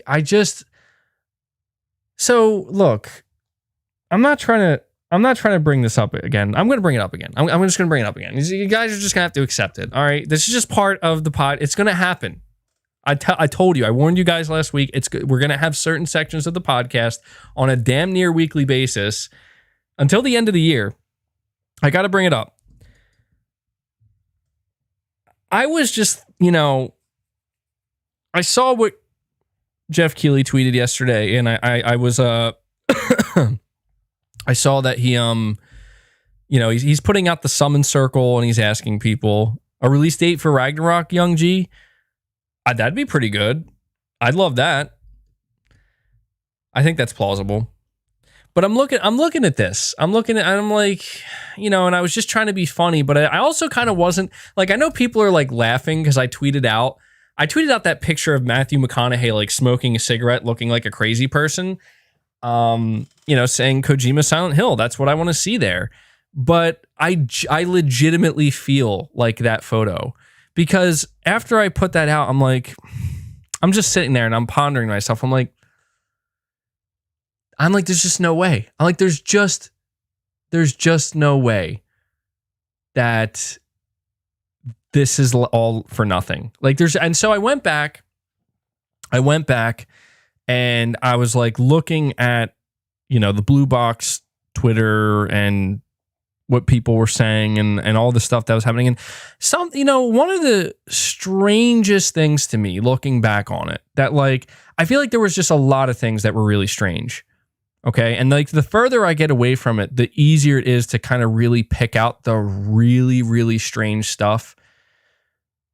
I think the weirdest thing that happened and don't get me wrong, maybe you think something else is weirder, but the weirdest thing that happened to me, and that I looking back, when Noir Studio, which pretty much most people didn't know about, Noir Studio came out and they made a video. The CEO of Noir Studio made a video for Blue Box saying that they are a real studio and they're really working on a game and that they're helping them with the game. They're one of the 6 or 7 studios. And what are these bots in my chat, man? And that wasn't the weird, that's not even the weirdest thing. The weirdest thing is, I don't know how many of you remember this, but when Noir did that, they had an official Twitter account, and their Twitter account was following hundreds of people and accounts, hundreds, over 600 or 700. And for some reason, and I'm telling you, think about it. Think about how bizarre this is. For some reason, they decided to manually unfollow hundreds of the, literally 95%, 98% of the accounts that they were following, to the point where they're only left following 10 or 12 accounts. One of those accounts is Hideo Kojima, and the other account, another account that they're following is Blue Box Game Studios. And I'm just I'm serious. What the hell is that? Why did they do that? In what realm is that? What I need an explanation, because I'm just thinking about this stuff and I'm there's just so much weird shit that has that none of this isn't normal. This just isn't normal. And I need somebody to explain this to me, because I still have no answers. And look, I really feel like if I was meant to play the part of a detective, well, you know what? I can't crack the damn case. I'm looking back at the files. I'm looking back at the files. I'm looking back at all the stuff. I'm trying to put the pieces together. And the CEO is drunk. Dude, I can't. I need closure at the Game Awards. You hear me, Jeff Keighley? You hear me? I need closure at the Game Awards. All right. I need to know what this playable prologue is. I need to know what Kojima is working on. I need to know.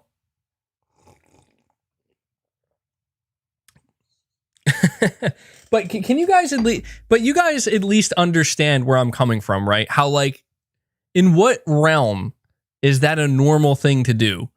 Why would you, like, somebody had to take at least like an hour to manually unfollow all of those accounts, and for what reason? For what reason? Question mark. You're saying, I heard about the remake of Chrono Cross, and if you haven't played it, I highly recommend it if you're into RPGs. So what's interesting about that, what's interesting about the Chrono Cross remake is apparently that is the remake, like one of the big remakes. Or you remember that we covered, there was the musician known as Ava. It's like a folk singer. She said that, oh yeah, we're gonna, I worked on a game.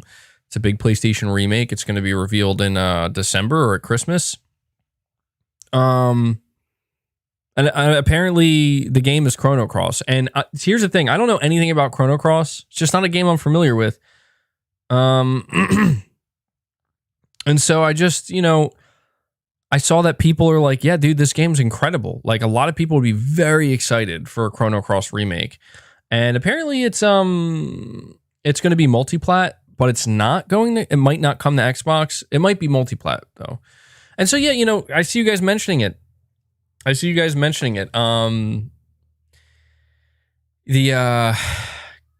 see. Hold on.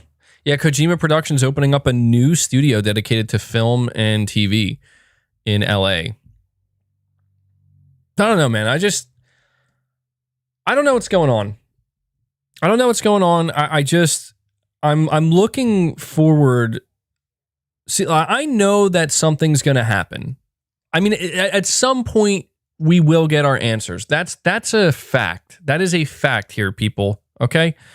I feel like we're in a situation where many people have already come to their own conclusions, which I do not blame you for that. Okay. Like, there are a lot of people where it's like, they're like, dude, stop talking about it. And do you know why I can't stop talking about it? Because I don't have an answer. I mean, maybe for a lot of people can come out and they can say, no, it's nothing. We were screwed with, and it's nothing. And I'm like, maybe that's good enough for you. That's not good enough for me. Because you know what? I still don't know anything. I don't know anything other than what I've just been told by some dude I don't know. That's it. That's all I know, man. What I do know is Kojima is obviously working on another game. What I do know is that Sony has a bunch of stuff left to reveal. What I do know is that the Game Awards are fast approaching. What I do know is that Jeff Keighley says we have some big surprises and next-gen reveals at the Game Awards. What I do know is that we will have our answers. We will have our answers. And I don't even care what they are at this point. That's the thing here. I don't care what the answer is. I know that there are going to be people who are like, hey, haha, MBGC. And it's like, look, I don't care what it is. I just need this to end because it's not over for me. It won't be until I get some definitive answers. And guys, we're going to have a serious problem on our hands. You guys, maybe not me. I mean, it'll be my problem, of course, but my problem will be your problem. If we don't get answers on December 9th, we're going to have some issues. We're going to have some issues, guys. I'm going to have some issues because I'm going to freak out. I'm going to freak out. Like, I'm going to lose my shit and be like, somebody, this is unacceptable. I'm fully expecting to get some type of answer. You won't, MBG. It's going well into next year. Don't tell me that, man. I can't. I won't make it. Darkborn, you're saying, I just think it's strange how Sony said they are planning on making many game IPs into movies, and Kojima's now setting up a movie studio. Weird. Yeah, I mean, dude, like, the thing that's really fascinating to me about Kojima's new studio is, like, he's going to be doing pretty much the same thing he's already been doing. Like, I'm trying to picture, like, what does a Death Stranding movie look like? I feel like I know exactly what that looks like because I've seen it. I've played it. I've played the Death Stranding movie. Like a Metal Gear movie. That is sad. I want to say right now, that's sad to me that there is a Metal Gear Solid movie that's in development I think Oscar Isaac is playing Solid Snake. And I just don't. I think Kojima's going to have no involvement, and that sucks. Like, dude, especially if Kojima's opening his own studio that's making movies and stuff, Kojima should absolutely be involved in a Metal Gear Solid movie to some extent. I think it'd be blasphemous to not have him involved at all. You know, come on. They're the mocap studio. Yeah, dude. It drives me a little bit nuts. It really does. I feel like because I just want to know, like, if I've actually just been taken for a ride, you know, like I can live with the deception. But I need to know that I've been deceived truly. That's all. Like, I can live with it and I can get over it. I just need to know, and I don't know, and that really bothers me. I see a lot of people are saying like, oh no, dude, we have been playing the game. We're playing Abandoned in real time. And I'm like, I guess you can't argue with that logic. Michael, you're saying, dude, what if the lights at the show dim and because of the whole Hassan thing and Jeff said and MBG, this one's for you, you would flat out. No, see, that's stupid, man. I'd have a heart attack on stream. No, look, I don't know that there's any true connection at all between Blue Box Game Studios. I went on their website again and I'm reading their FAQ and I'm like, they're like, half of their FAQ is them saying we're not Kojima, we're not involved. And I was like, that, like, I'm like, okay, you know, but I just need to know, like, I'll believe you, but I can't believe that fully until I see, okay, well, Blue Box and Hassan are like, yo, we messed up, man. We're a bunch of, not scammers per se, but because they didn't necessarily take anything other than people's time, but it's like, yeah, we were just yanking your chain and messing with fan bases, and it's like, okay, but I still need to know what Kojima's actually doing. Like, has anybody, like, this is the thing that drives me nuts, is like, people act like, oh yeah, we know. You don't know anything, dude.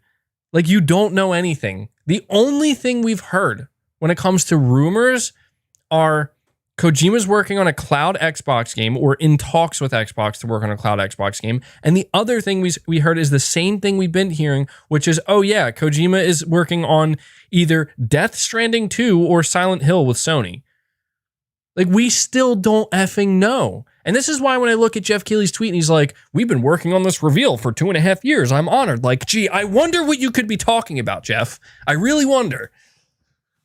I really wonder what Jeff could be talking about, guys.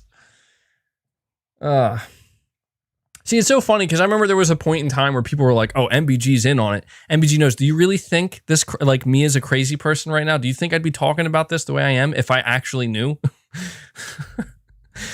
Oh, man. See, the people who know, they're not saying nothing. And they shouldn't be. You're setting yourself up for disappointment again. The only way I'll be disappointed at the Game Awards, and there's two things that could leave me feeling truly disappointed about the Game Awards. One, Sony doesn't show up like at all. That would suck. Like, I would be very disappointed, and I just don't believe that's gonna. How could that? That's just not a real thing. Sony has to show up to some extent. To some extent, it'd be absurd for them not to. So if Sony didn't show up in any meaningful way, I'd be disappointed.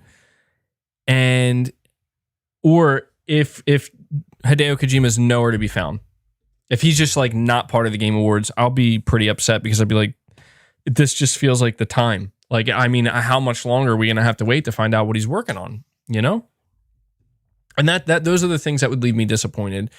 And I'm feeling pretty confident in at least one of those things happening. So, you know, Chris B, you're saying, don't forget Kojima Productions LA was a thing and it was shuttered by Konami. Rumor has it was involved with Silent Hill /PT. Yeah, I remember that too. It's fun. It's very interesting that Kojima Productions is pretty much following the same exact trajectory that are the original Kojima, like the Kojima Productions that was part of Konami did, where they had their own internal studio, you know, Japan. their HQ, and then they expanded to I think it was LA or somewhere in California. I think it was LA, and now they're doing the same thing again, just without Konami. So pretty interesting. Optimus back sweat. You're saying I need Ninja Turtle Shredder's revenge already. That's, I feel like it's such a random super chat, man. Like I wasn't thinking of that, but hey, man, I hope you get what you're hoping for. Darkborn, you're saying the problem is Abandon was supposed to come out this year and was ready to show off months ago, and now they're starting mocap. 7 Studios helping too. That dude, look, that's what I'm saying, man. Darkborn, look. If you go back and you recap everything that was said and done, it's one of two things, bro.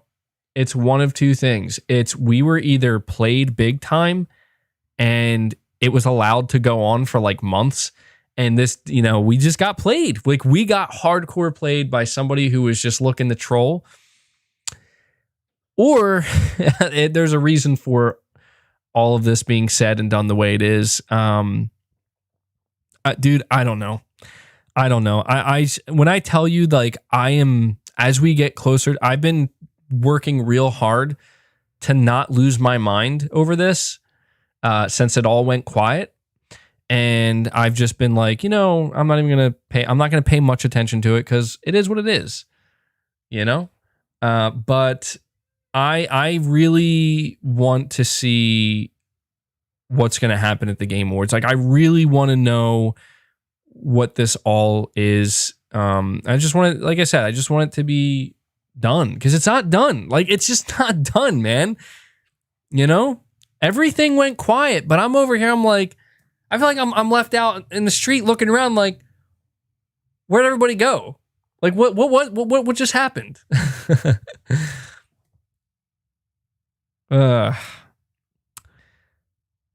yeah, dude, Darkborn, what you're saying is it's one of two things. Like I said, bro, it's one of two things. And everybody is banking on we've been trolled, man. We've been trolled. Yeah, exactly. MBG Travolta. I'm the meme. What's going on? It's one of two things. Everybody's believing that it's this one thing, and I can't blame them for believing it. And there's more evidence right now that points to, like we were trolled, but there's just one, dude, there's just one last piece to the puzzle, guys. The final piece of the puzzle, and we will have our definitive answer. To get serious for a moment, I know I've been saying it this whole time, but I've been saying it in this like comedic way. But in all seriousness, there's just one piece of the puzzle left that we need, and that is simply, what is Kojima working on? When we find out what Kojima's working on, we have our answer. We close the case. Okay, the case will be officially closed. All right, and I'm just feeling very confident. I'm eager. I'm very eager to just be able to close this case because that's the last piece we need. And it seems very likely we're going to get that at the Game Awards. So, I'm going to be smoking some cigarettes apparently if if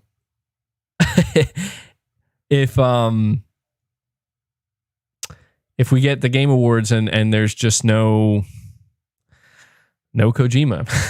I'll be sitting there like, excuse me? Oh, guys. Oh, God. Did you guys see how Kojima retweeted an article that said Kojima Productions, the developer of Death Stranding and Silent Hill, and Kojima like tweeted it and quoted it, and I'm like, why would you do that? Like, I'm seriously just like, why must you make us suffer, Kojima? I know he did do PT. He was working on Silent Hill. So it's just like, it's the perfect, well, it's technically true. Yeah, technically. Everybody who could, all I'm saying is everybody who would know is acting like they're just completely disconnected from reality. Like, oh, I don't know what the internet's been saying. I don't know what's been discussed on the internet for the past 6 months. Like, get the hell out of here. You do know. You do know. He quoted Silent Hill, but the article didn't say it. He put that in. Really? What? I don't know. Somebody did say that they scrubbed it from the article. That's even more interesting.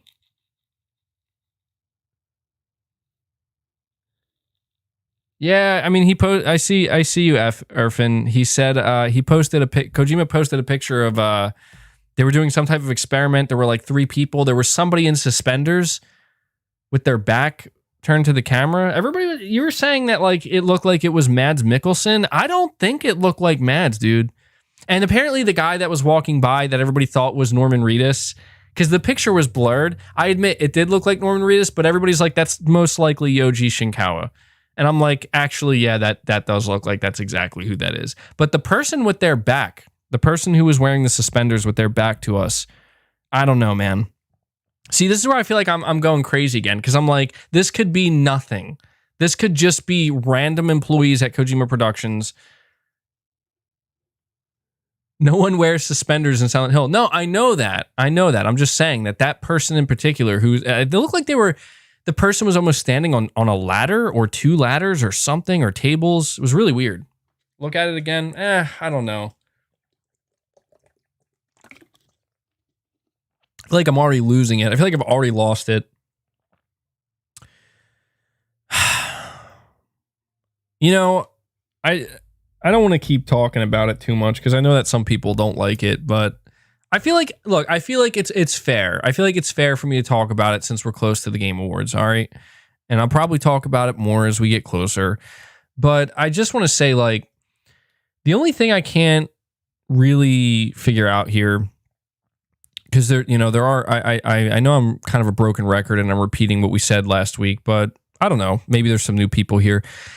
And it's the question that I keep asking myself. It is like, for the people that believe, like there are still people who do believe that, man, this whole thing, it's all going to come together and we're all going to be like, dude, the abandoned app is linked to Kojima and Silent Hill and the playable prologue and all this shit. And I'm like, well, I mean, damn, there's enough there. There's enough there.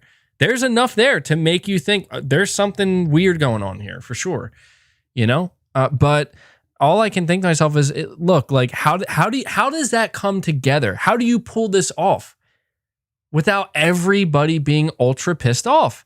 Somebody left a comment that I thought was kind of funny, and it's only funny if it's true, because man, it is really funny if it's true. Somebody was like, dude, this is all a Kojima ruse, but he like wasn't getting the response that he was expecting to get, so he had to just stop.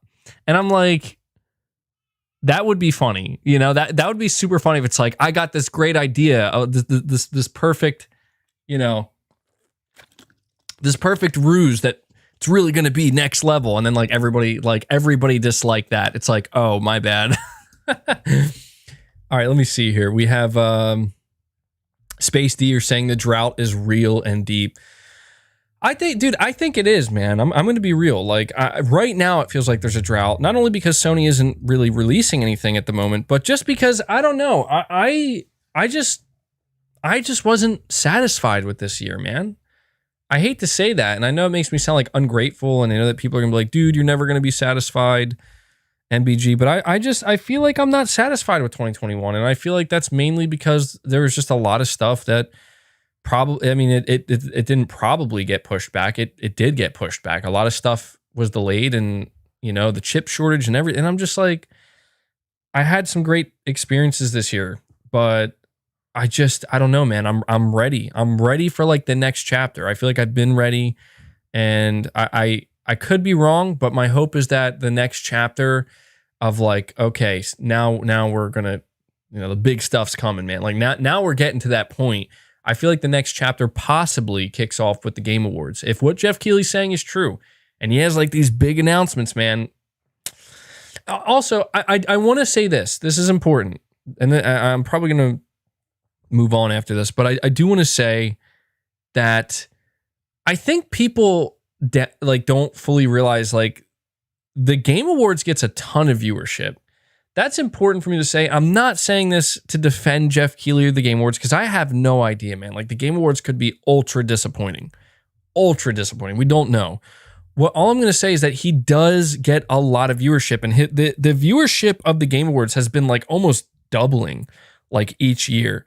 And that's a big deal, because at this point in time, it's now easier than ever for Jeff Keighley to convince big publishers why they would want to reveal their new game during the Game Awards. Because when he says, like you said, Irfan, yeah, 85 million viewers, or total views, that's a big deal, And I just think that for the people who are saying, oh, he's not going to have any exciting reveals, I mean, he was able to get Elden Ring at Summer Game Fest, man. And that was Summer Game Fest. So this is I don't know. I think that the Game Awards gets way more views than Summer Game Fest, if I'm not mistaken. So I do think that it's that's something people should pay attention to, not necessarily to get yourself all excited and be like, oh yeah, I guess I could expect the biggest reveals. I'm not saying that. I'm just saying that, there is tangible, like reasoning why somebody, like a publisher, would want to actually show their game off at the Game Awards. Big game at that. Okay. Let me see here. Green Al Gill, you're saying, predicting that the 2.5 year thing is one of the following: Kojima's game, Guerrilla's new game, Breath of the Wild 2 gameplay, Spider-Man 2, or Metroid Prime 4 reveal. I think it could be any of those. I don't think it's going to be Spider-Man 2. I don't. I think that we're not going to hear more about Spider-Man 2 until sometime next year. Guerrilla's next game, that could be it, man. That could be it. I don't know though. Like, I don't know if that would fit the bill. It does match though, the timing of it for sure. Talk about Breath of the Wild gameplay. That's certainly a possibility. And Metroid Prime 4 reveal. Yeah, I could see that. Kojima's game. Absolutely. We'll have to see, man. We'll have to see. I saw some people saying Resident Evil 4 remake. It could be that too. Could be that. Omni Highwind, you're saying, am I the only one still interested in what the Last Guardian devs are cooking up? And this Starbucks coffee is like crack. Yeah. No, I don't think you're the only one, man. I haven't been paying much attention, so I couldn't tell you. I'm not aware at all of what they're working on, but I highly doubt you're the only one. Daniel, you're saying, good work, MBG. I enjoy the content. Well, thank you so much, man. I'm glad you enjoy it. Appreciate the support you guys show here. So with that being said, I should probably move on to the next topic, because I feel like I've definitely spent more than enough time talking about Kojima and all this good stuff that makes me lose my mind. I want to talk about some things that are going on with Halo Infinite. All right. Just some interesting stuff that I came across that I think you guys might find interesting as well. I have to imagine that there are at least some people who are watching this stream right now live and you've played Halo, or you're currently playing Halo. And so before we move on to the next topic, guys, do me a huge favor. Please hit that like button for me. We could get to 450 likes. We could do it right now. If everybody just takes a second to hit the like button. I only ask for it because it helps with the algorithm. Try real hard to expose the podcast to more people and get it to pop up, and more people's recommended. So hit that like button. Maybe we could at least get to 400 likes. But I came across this interesting article, from Tech Times.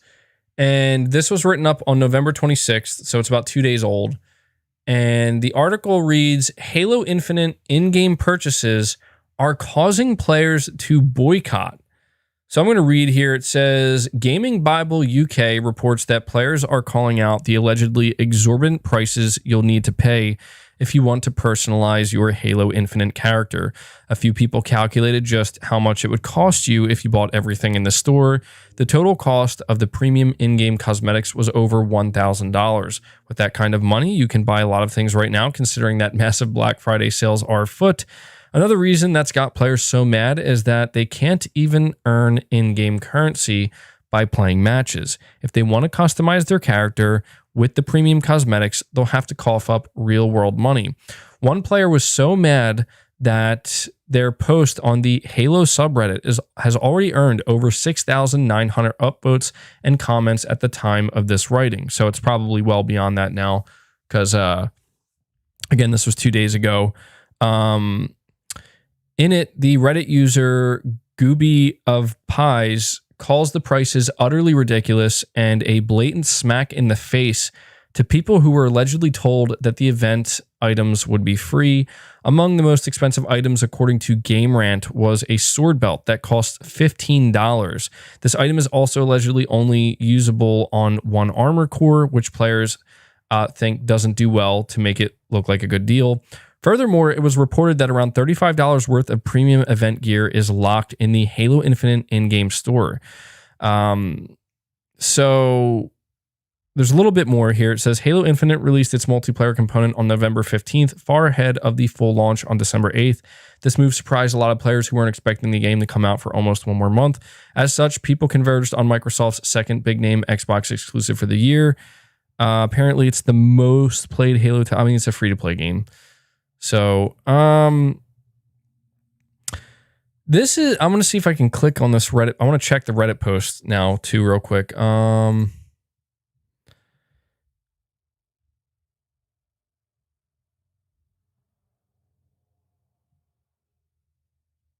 I'm just reading the chat right now.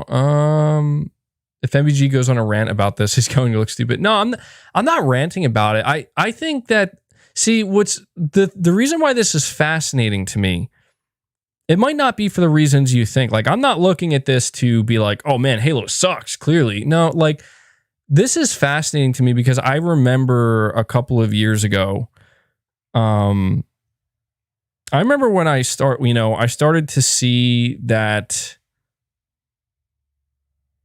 Xbox and Sony were going in very different directions.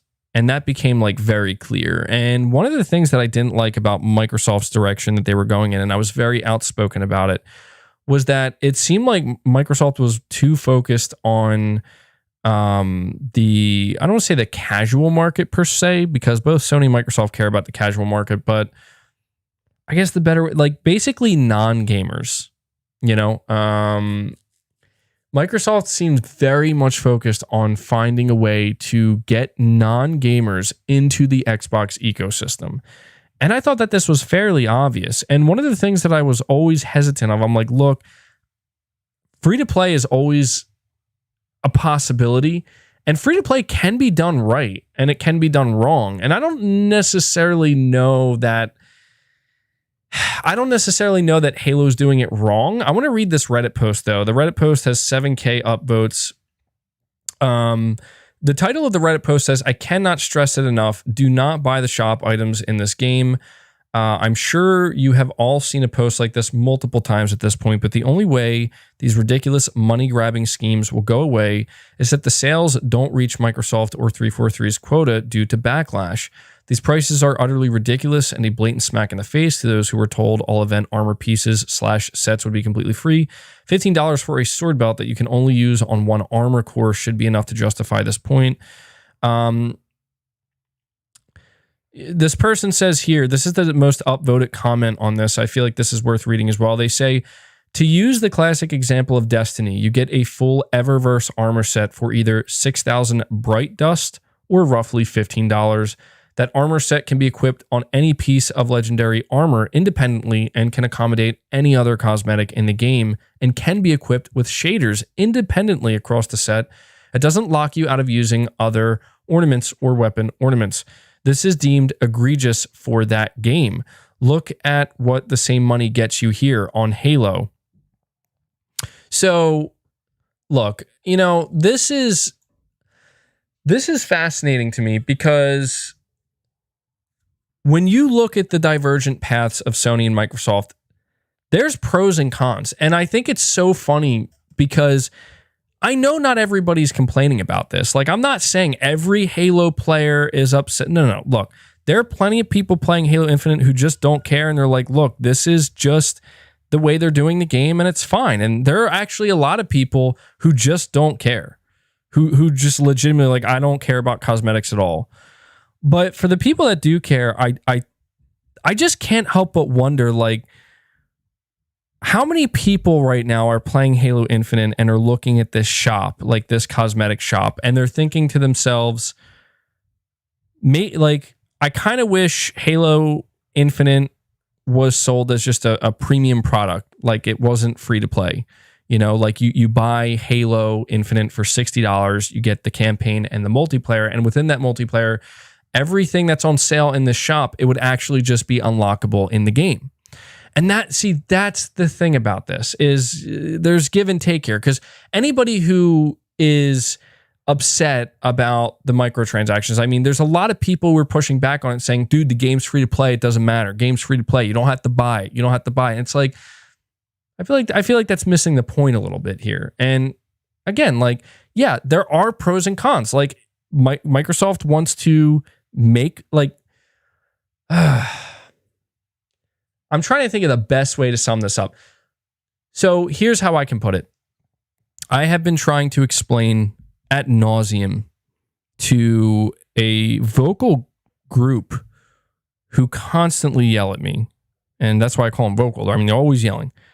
Tell me how pro-consumer Microsoft is and how amazing they are. And they talk about Microsoft as if they're their friend, and like they don't want my money. Let this just serve as a great prime example of absolutely Microsoft wants to get into your wallet. And you're foolish to think that they don't want that. Now, I know that people will say, but what if I don't care? That's irrelevant. That's for you to decide. That's for, like, if you don't care, then you don't care. That's perfectly fine. But that doesn't mean that there aren't plenty of other people who do care. This Reddit post is a great example of how many people do actually care. All right? And so all I'm saying is that for all the bitching that people have done to me where they're like, oh, you just support Sony's anti-consumer. No. I've made it pretty clear that there's a product that is being sold. And the purpose and the goal of every one of these companies is to extract as much money out of you as they can. And I hate to break it to people. But the main reason why Halo Infinite is free to play is because Microsoft has realized that we can actually extract more money, even more money out of people with this shop and these cosmetics and these microtransactions than we ever could with full-priced games. And another reason I wanted to bring this up is because I really hope, and I'm not kidding when I say this, guys, like, I really hope Sony doesn't go down this route. I really, really sincerely hope they don't. Like, I think about the upcoming Last of Us multiplayer game from Naughty Dog, and I don't want to see this shit, man. Like, I think it just sucks. Like, I don't want a free-to-play game. I don't. I want to play a game where I pay you a flat fee to own the game and to have access to the game.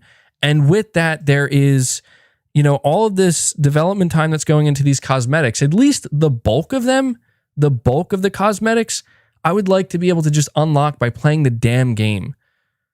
And this is where, like, I don't play free-to-play games, and this is why. Because I don't like that. I don't like the idea of, like, oh, well, if you care at all about cosmetics, well, pay money. And I'm like, what? I feel like I'm basically yelling at a cloud at this point, though, because this is just the way it is. And I really, there you go. The good old days of unlocking things by playing. I loved it. And I'm telling you, man, that's what really keeps me invested in single player games. Because when you, like, yeah, I may be paying $70 for a game like, I don't know, Ratchet and Clank Rift Apart, but at least when I'm playing that damn game, man, like, everything I'm unlocking everything in the game. There's a bunch of stuff that was made, weapons, outfits, all these different things that I'm unlocking as I play the game, and I'm like, this is great. It just sucks so much to me, like, when it's like, oh man, dude, look at this outfit. Oh, it's $20, like $15. Like, that just feels nasty to me, man. That just feels nasty. And I know that people are going to be like, well, you don't have to buy it. And you're right. I don't have to, and I'm not going to, but man, it just sucks. I remember, so I'll give you a good example. I actually did, you know what? I did buy a cosmetic. I experimented with this, and I'm going to get to my super chats in a second. I experimented with this last year. I did buy Call of Duty Black Ops Cold War, and I enjoyed the game. You know, it was a full price game, and to be fair, it had a decent amount of stuff to unlock, you know, for a full price game. And I remember when like Christmas time came around, Frank Woods is my favorite character from the Call of Duty series, and Frank Woods was one of the operators that you could play as.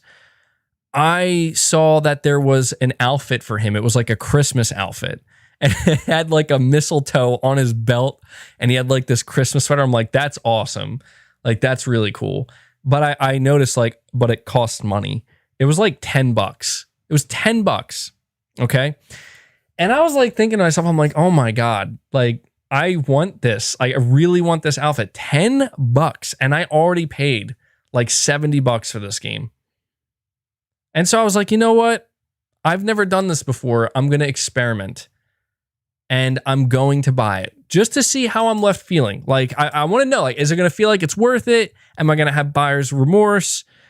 So, yeah, and that's another point too, Samuel. There's like $10 for an outfit you almost never see. And I wasn't really thinking about that. I'm like, that's true. Like, other people see my outfit, not me. So I bought it, and it was like great for like a couple rounds. And then I'm just like, oh, like this sucks.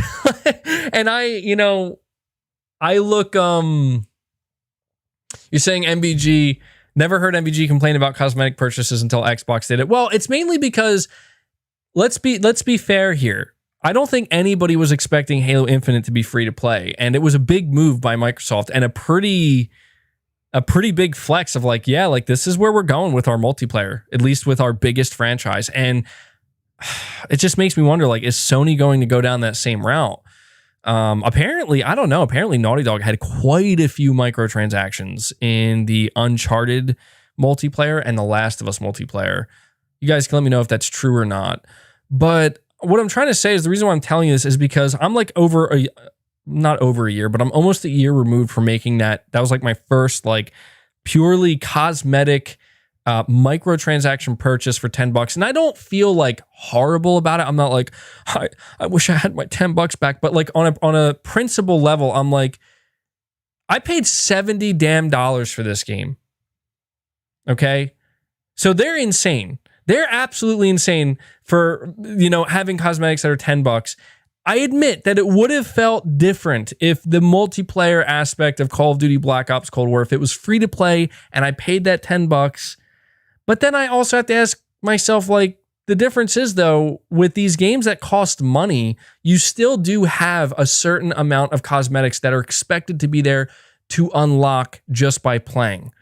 And when you do free to play, you can pretty much remove almost all of that and justify it by saying, but it's free to play. And I don't know, man. Like, I guess what I'm just trying to say is that, like, people need to realize that these tactics are just done to extract more money. And I'm not saying it's right or wrong.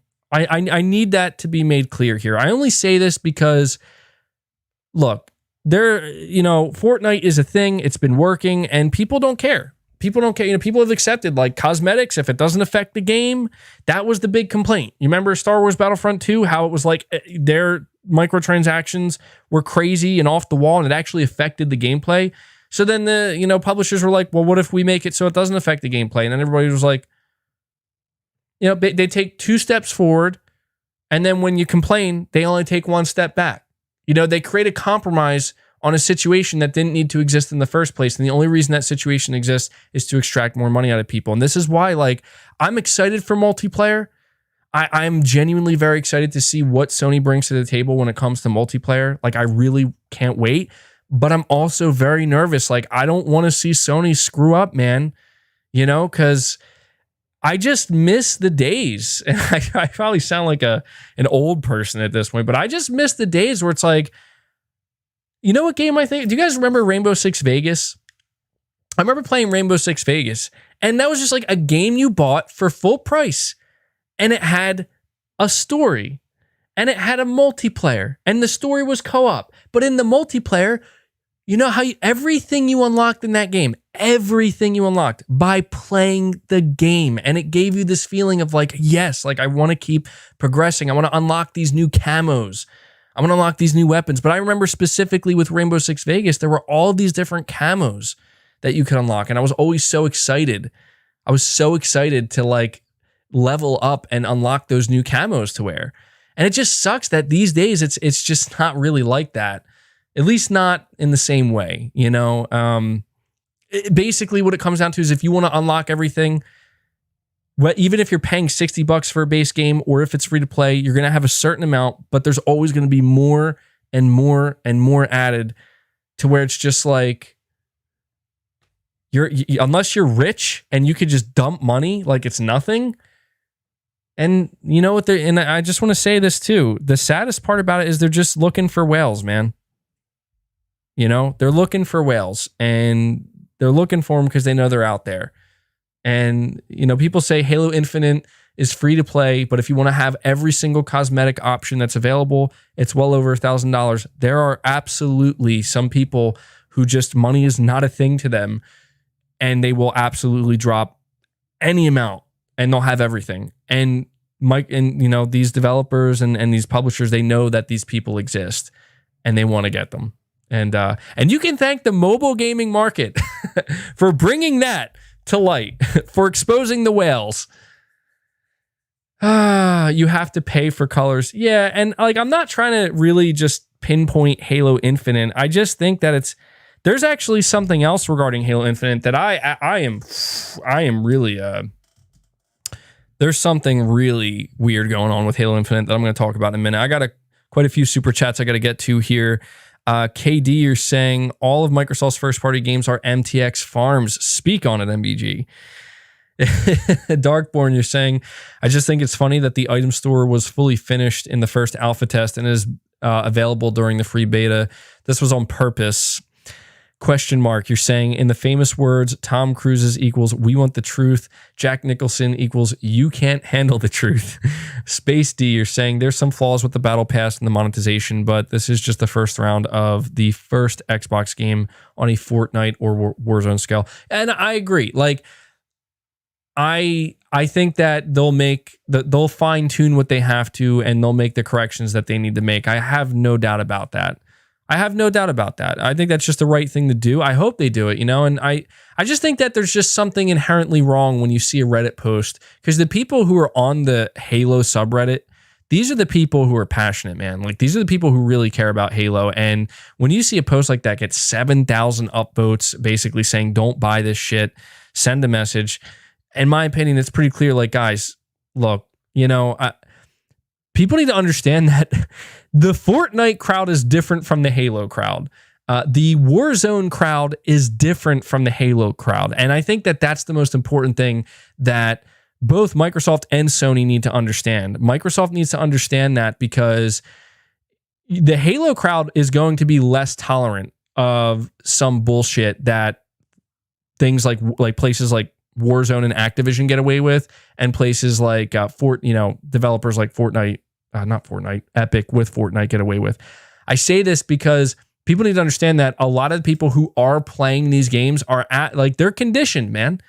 They're conditioned. And, you know, Call of Duty specifically has been trying to just egregiously, you know, extract as much money from their player base as they can, to the point where people who are still sticking around, and I'm guilty of this at times, not all the time, but it's kind of because, like, they're like, yeah, you know, like, sure.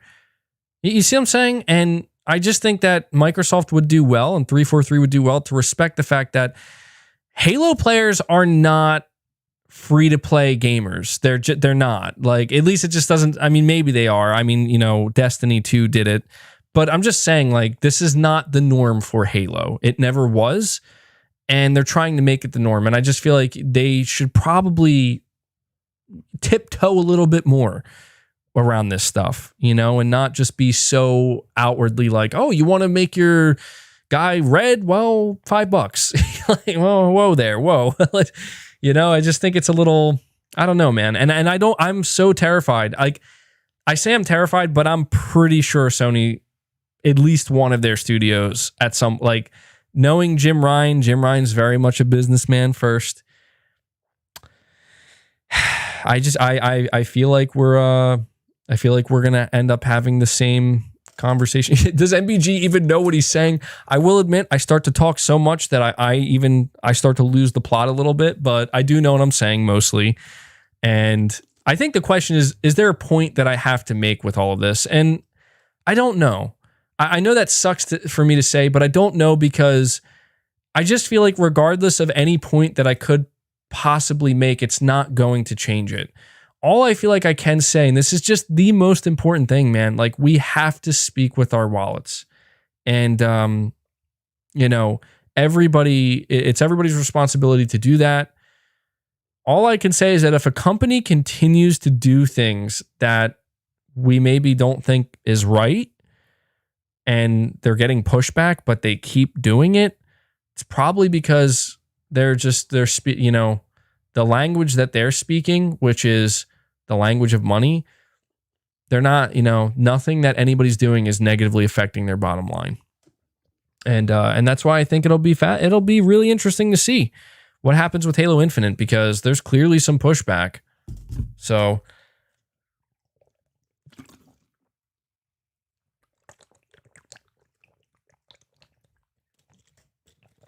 all right. Got a couple more super chats here. And Space D again. I got quite a few super chats. Let me catch up to these. Space D again, you're saying, funny thing, casual masses are the bulk of PlayStation success. Yeah, I know that, dude. There's no avoiding that. But I'm not talking about people who buy PlayStations to play FIFA and Call of Duty. I'm talking about people who are buying PlayStations to play Sony's games. I don't want to see Sony start to cater with their first party studios to the FIFA crowd and the GTA Online crowd and the Call of Duty crowd, And if they're going to try to do that, I hope that they find a better way, or a way that's just not so much about extracting all the money in the world. KD, you're saying Halo Infinite right now is both open beta and season 1 at the same time. Make it make sense, MBG. Dude, I think that the whole beta thing, I think it's just to cover their asses. I do. I mean, it's successful. It's doing well, but I don't get it, man. I don't get it. It just seems strange to me where it's it's a beta, but it's season 1. And it's it's basically taking two things that are completely conflicting with one another and and they're just completely two separate things and trying to say that they're the same. That's all. I don't think it's a problem per se. I think they did that because I think they knew it was maybe going to come in hot potentially, and they just wanted to have it's smart. It's smart, if you're going to release it early, things might break. And if you say it's beta, then, well, can't be held against you. So, let me see. I will say, I do want to say this too, that the people who are winning though, the people who are really winning, the people who don't give a flying F about cosmetics, at all. I mean, there are people who genuinely don't care. They just want to play the game. Those people are winning right now, which is pretty cool for them. Katie, again, you're saying Warzone plus Apex are free to play with free content and progression. I think even if your game's free to play, there has to be a healthy mix of both. I really do. I think you have to have a healthy mix of free content and progression, like you said, and then there can also be another side that's paid. I think that's how. I thought that's how Halo was doing it. That's why I was kind of surprised to see these articles written up. I'm like, this person says here, 343 Industries is going to have to learn the same lessons on monetization that Bungie did with Destiny 2. And that seems to be true. I will say, though, I am missing some context here. This person has a lot of upvotes in the subreddit. He says, just remember, folks, there is no customization on your end. Only 343 Industries will tell you how to customize. You can't even mix and match the actual free items. So it sounds like this goes pretty deep with with the Halo fan base, where it's like, it seems like it's a very rigid system. I think that's the best way to put it, is it seems like a very rigid system, and 343 Industries wants to justify that rigidness by saying, well, it's free to play. And I am telling you now, this is the fear. People say I spread fear, uncertainty, and doubt. I'm not. This is just the reality. People have always wondered, why are you so against Game Pass? This is why, dude. The race to the fucking bottom is a problem. And I don't care if you don't see it as a problem. It will be a problem for you eventually. Just give it enough time. The race to the bottom, the idea that, oh, well, we need to make it as cheap and as accessible. Like, I'm telling you, I cannot wait. I hope I'm wrong. And I will give credit where it's due. Make no mistake. And I'm not going to take any of this nonsense. Well, but this is what Bethesda's known for. Bethesda's known to release buggy games. I don't give a shit. You know what I give a shit about? I want to see. Okay? I want to see when Starfield drops into Game Pass as a full release. I want to see the state in which that game launches. Because you know what? I'll tell you right now, that game better be finished and it better be polished. Because I will rip into Game Pass and I will rip into Microsoft if it's not. This is where we talk about, these games. I mean, it's like, Jesus, at some point, maybe Microsoft should have just went. They should have just went to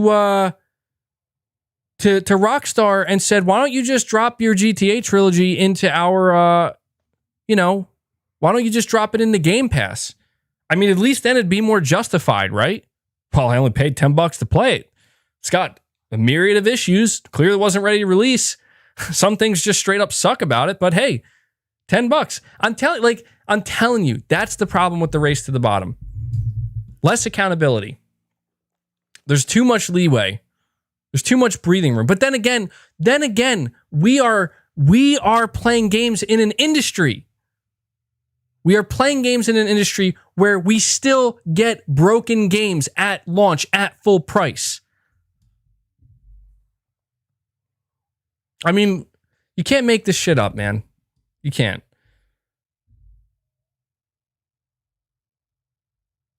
Saying, MBG, do you really think you can't unlock cool shit without buying anything? It's the exact same as Warzone, buddy. Look, I'm going to be honest. I don't really have that big of a problem with Halo Infinite. Mainly because I'm just trying to listen to what the Halo community is saying. And they seem kind of split. They just seem kind of split. There's a big portion of the Halo community that I'm gonna admit it. Like, look, people say I don't give Xbox credit where it's due. I'll give Xbox credit right now. I'll give 343 Industries credit. They nailed the most important aspect of Halo Infinite, and that is that apparently it's fun to play. It's a good game, and they nailed the gameplay, and that's great. That's great. Like, that's the most important thing, because we wouldn't even be having this conversation if they screwed that up. Everybody would be raging on them right now. But it's like, again, 2 steps forward, 1 step back. You nail the gameplay. You're trying a new free-to-play system, and apparently not everybody's satisfied with it. Apparently there's a big chunk of your community that's like, what the F are you doing? So they're going to have to, I don't know, they're going to have their work cut out for them. That's all. I'm not saying that it's a doom and gloom and disaster. I'm just saying that apparently there's a problem here.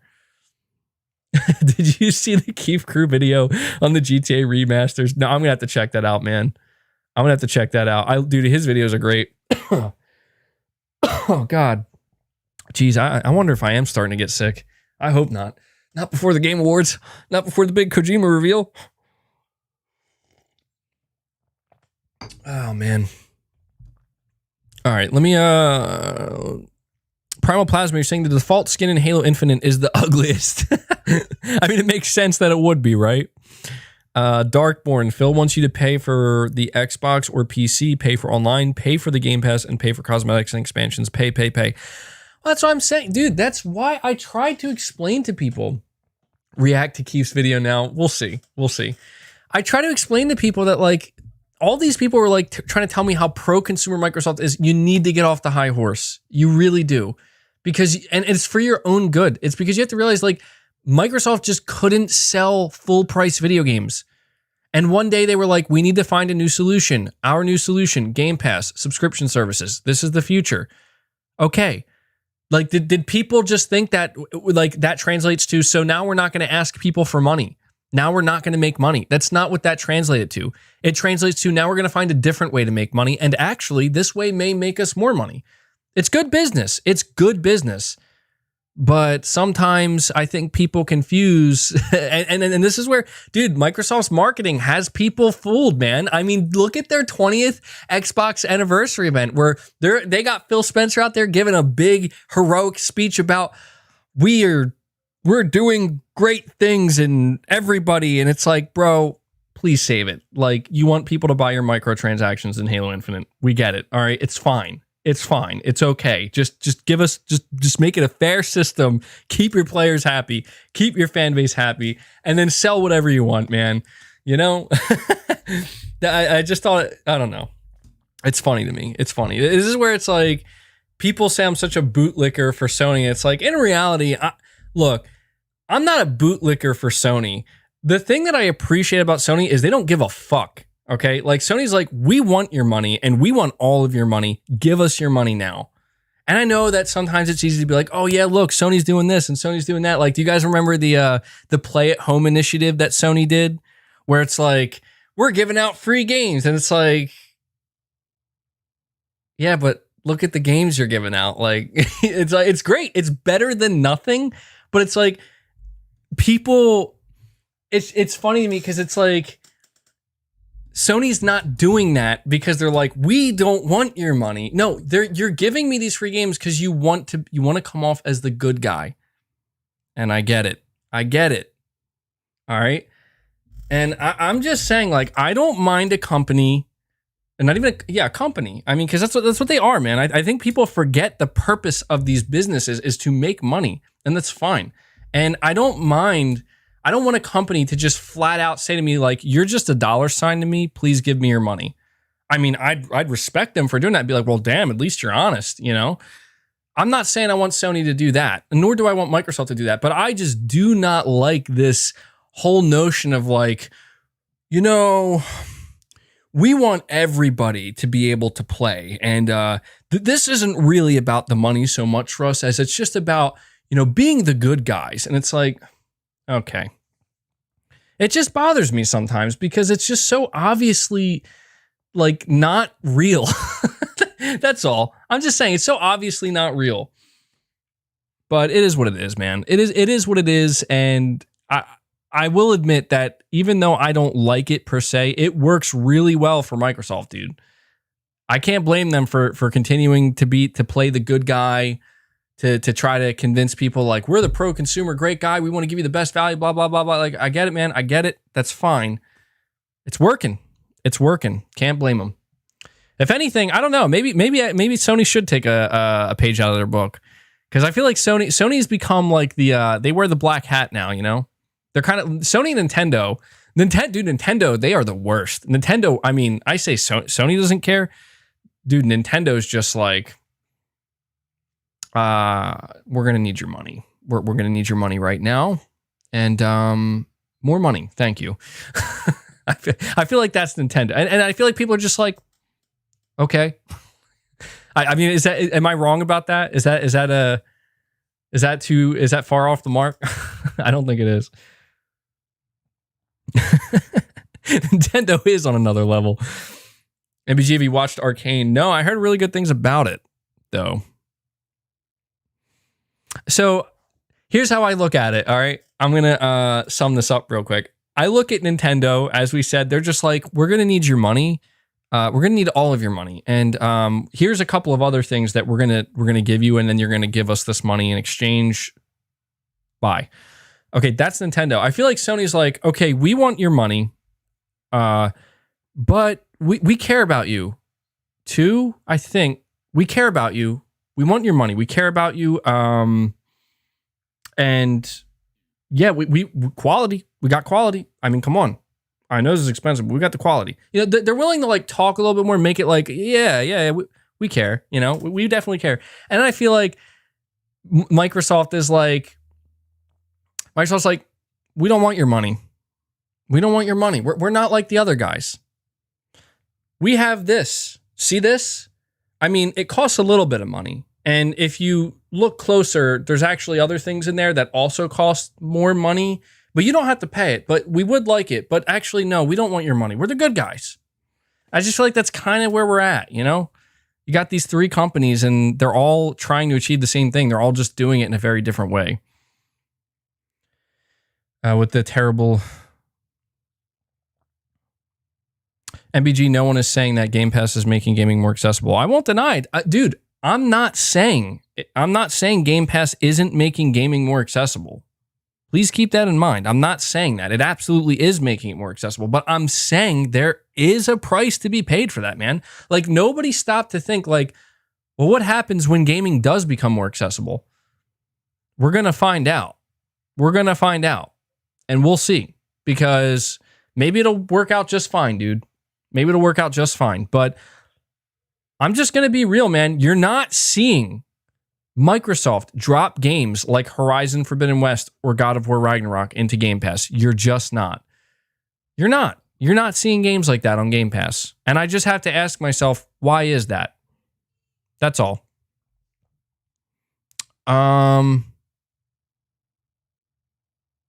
See, D-Doc, you're saying, I like my games like I like my women expensive with a one-time purchase and fun with a riveting story. And wait, yeah, let's not go there, D-Doc.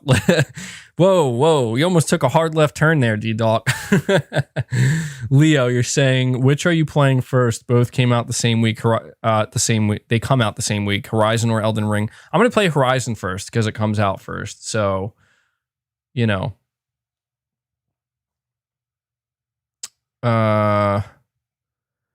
You're saying I'm glad MBG hasn't bought into the meta of hyping Xbox. He's being honest and it's refreshing. Like, I think the big thing that people hold against me and why I frustrate so many people is because you're right. I absolutely am not buying into it because it's just too much. But at the same time, I seem much more open to buy into the things Sony does. And I admit that's true. And that's why I do come off like a fanboy to a lot of people because, and maybe I am a fanboy to an extent, because it's hard for me not to give Sony more of a pass, even though they might not fully deserve the pass. Like, at least in the eyes of some people, they're like, dude, like you're overhyping this or something, or you're making Sony sound better than they realistically are. And it's like, well, look, that's just, hey man, they're the ones giving me the premium steak dinners that I'm requesting. That like, yeah, this is how I like to dine, you know, and they're providing that. And it's hard for me not to have that bias, but I am trying to get better at not realizing, but just kind of keeping the same energy as people like to say, where,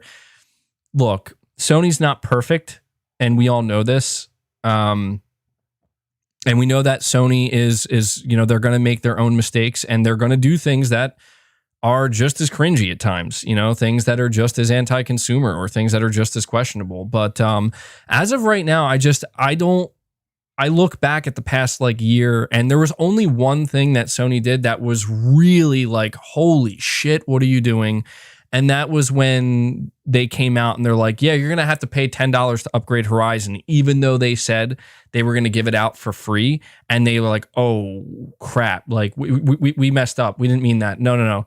And I think it's literally because somebody forgot that they said that they were going to give it out for free, or they thought they could get away with it. And that's truly the only thing that Sony did where it was like, yikes, what are you doing? Outside of that, there were some smaller things that people made a big deal about that it's like, this isn't a big deal, you know? And, you know, people are nitpicking. That's fine. I get it. You know, I do it too. But all in all, I think that, to me, I think Sony's doing it right. That's all. I think they're doing it right. And I don't really care whether or not, you know, my appreciation for the things that I think Sony is doing right. I don't care whether that bothers them. If they want to see me as a fanboy and they want to make fun of me, more power to them. I'm just going to continue to enjoy what I enjoy. I don't know what else to tell you, you know? So But here's the flip side. Everything I just said can apply to anybody else. If that's how you feel about Xbox, then by all means, don't let anything I'm saying deter you from your enjoyment. These are just conversations we're having, Saying, MBG, why is Xbox the bad guy? They gave 130 games with FPS boost for free. Their devs work on those games to run at a better FPS for free. They're bringing Xbox 360 plus Xbox games for free. No, keep in mind, I'm not saying Xbox is the bad guy. I'm saying that if you want to look at it in terms of bad guy, good guy, there are no good guys in business. It's business. Like, it's almost like there shouldn't really be any... I don't want to say no morality because that's taking it too far. There absolutely has to be morality. But if you just acknowledge and accept that they're ultimately just trying to achieve the same thing, and you could argue there's a better way to go about it, I'm not trying to take anything away from Xbox, man. You're right. Like FPS boost, them putting, backbreaking effort into backwards compatibility. These are things that absolutely do make Xbox stand out. But that doesn't mean that everything they do, I think, is great or on that same level. That's all. Jason Smith, he says Xbox is trash. All they can dish out is Halo and Gears. Like, I'm not on that level. Like, I used to feel like that about Xbox. I'm trying to be a little bit more positive towards them now because, I don't think they're trash anymore. I think that they've shown, they're making a lot of new games and they're trying. They're trying to do better, but I just, I think that they got a lot of growing pains, I think, to go through. I think they're going to miss the mark, and not every time, but I think it's going to happen. And I think that Sony already went through a lot of these growing pains and are past that point now. You're saying what new games? I don't know. Well, ironically enough, the new games I'm thinking of are all from studios that they bought, but that's a different conversation. Leo, you're saying what? Okay, I answered that. You were asking which I was playing first, Horizon or Elden Ring. Absolutely Horizon first, but man, Elden Ring day one as well, man. It's going to be crazy. Steady Flow. People in the chat have to understand MBG's only talking about this. That happens to be Xbox exclusive IP because he doesn't want Sony to jump on the bandwagon. Then the whole industry is screwed. That's what dude. See, that's what I'm trying to say, man. Sony already kind of planted the flag, right, with the PS4, where they're like, we are making AAA cinematic single-player experiences that, frankly, most other publishers, if not all publishers, they're not doing this. And everybody started it, not everybody, but there's all these complaints Sony just makes the same games. They're all just walking simulators, over the shoulder, third person. I'm like, stop. Stop. Ask for some diversity, but do not tell Sony to stop doing this because this is what makes them great. This is what makes them stand out. They're doing something that more publishers need to do. That doesn't mean make a third-person, over-the-shoulder action adventure game, but just that, there is some sameness to some of these games. Yes, like Horizon and Ghost of Tsushima. Yeah, they're both open world. They're both third-person adventure games. But my God, what type of person is playing Horizon and Ghost of Tsushima and coming to the conclusion, these are the same game? Are you out of your mind?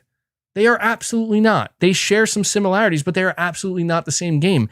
And they're both amazing. And you just don't get games like that very often anywhere else. That's why I'm saying, I don't want to see Sony. Look at all this other bullshit that other publishers are doing and be like, maybe we could make more money doing that. That's why I said, I don't want to see Sony get their own GTA Online. Because if they do, it's over, man. It's over. The day Sony gets that cash cow, where suddenly it's we don't have to sell 10 million copies of a AAA single player game anymore.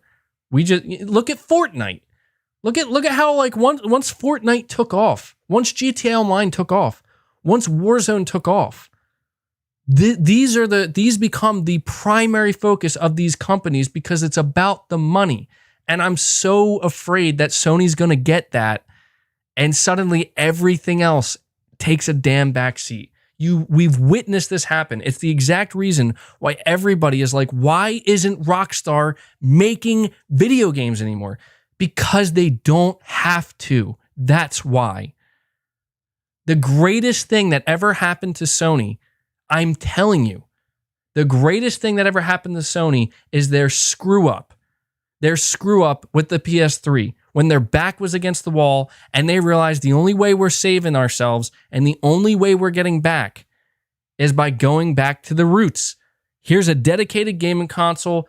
What do we do best? Make interesting characters, create interesting stories, leverage your first party talent, do something to make you stand out from what everybody else is doing. And that's exactly what Sony did towards the end of the PS3 and all throughout the PS4 generation. And I want to see them continue to do that with the PS5 generation. And I understand that I'm excited to see their efforts with multiplayer, but I really hope that Sony does not find their cash cow, man. Just like I'm going to be honest with Xbox fans too. Xbox fans who are rooting for Halo, by all means, but if Halo becomes a free-to-play success, I mean like a gold mine, like the next Fortnite or the next Warzone, that sucks. That sucks, man, because anything else Xbox may be looking at, suddenly they're not looking at that anymore. All eyes and all of the attention are now on that free-to-play Halo. And if you need proof of that, just look at any other gaming company who found their cash cow. This is why I celebrate sales, people. I know people are always like, who cares about sales? I care about a game like God of War selling 10 million copies and making Sony a boatload of money, because that means to them, they're going to keep looking at that and being like, that's how we make money. That's our cash cow. Yes, focus on that. Could you imagine if Sony made some kind of free-to-play God of War game? I'm not even going to call it a God of War game, but some free-to-play third-person action adventure game, and they just slapped the God of War logo on it, and then suddenly it made more money. Like, it made like quadruple or 10 times the amount of money through microtransactions that God of War 2018 did. Do you think Sony's going to even give a shit anymore at that point at making another story-driven God of War game that cost $200 million or $150 million to make? No, because they don't need to. This is what I'm saying, man. This is my concern. I know I'm really going on, but that's the passion, man. Like, I don't want to see this shit go. I don't want to see it go away. I don't want to see it fade. I don't want to see it take a back seat. I want to see it be right up there at the forefront of gaming. And this is why, like, back in, 2018 or whenever I came back over to PlayStation, I'm like, all right, let's see what I've been missing out on. And I play these games. I'm like, holy shit, look at what Sony's doing. They're doing it right. They're not doing the same shit that everybody else is doing. They care, man. Like, they care about these games because these games are making them money. The audience cares. We got to support them.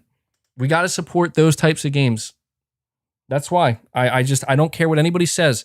I don't care what anybody says. Like, I'm going to pay $70 for Horizon. I'm going to pay $70 for God of War. And you're goddamn right, I'm going to pay $70 for the next AAA new IP, single player IP that Sony puts out, because they deserve it. I want to send a message to Sony, and that is, keep doing this. You don't have to knock it out of the park every time, but I want to keep seeing you try to find success with this.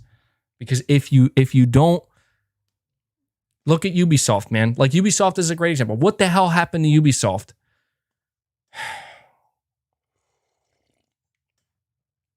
Anyway, let me get back to these super chats.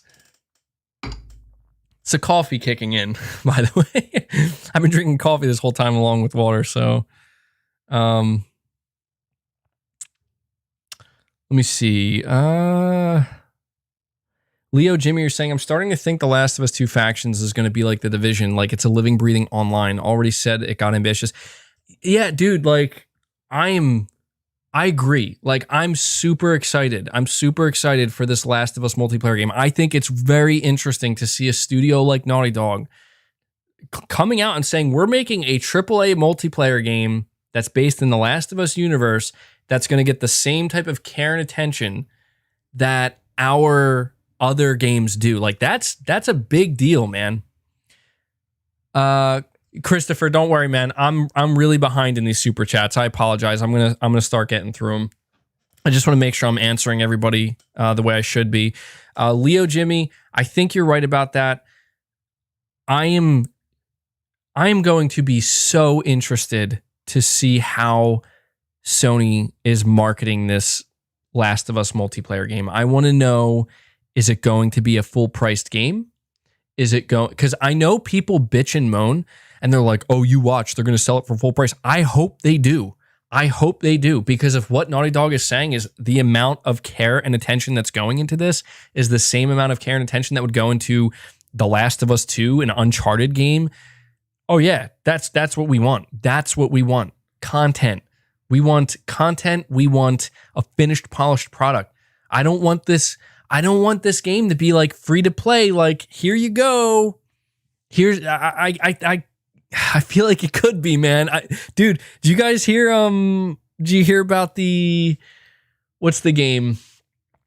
Oh my God, Twisted Metal. You guys hear about Twisted Metal? Apparently it's going to be free to play. I don't know, man. I don't know.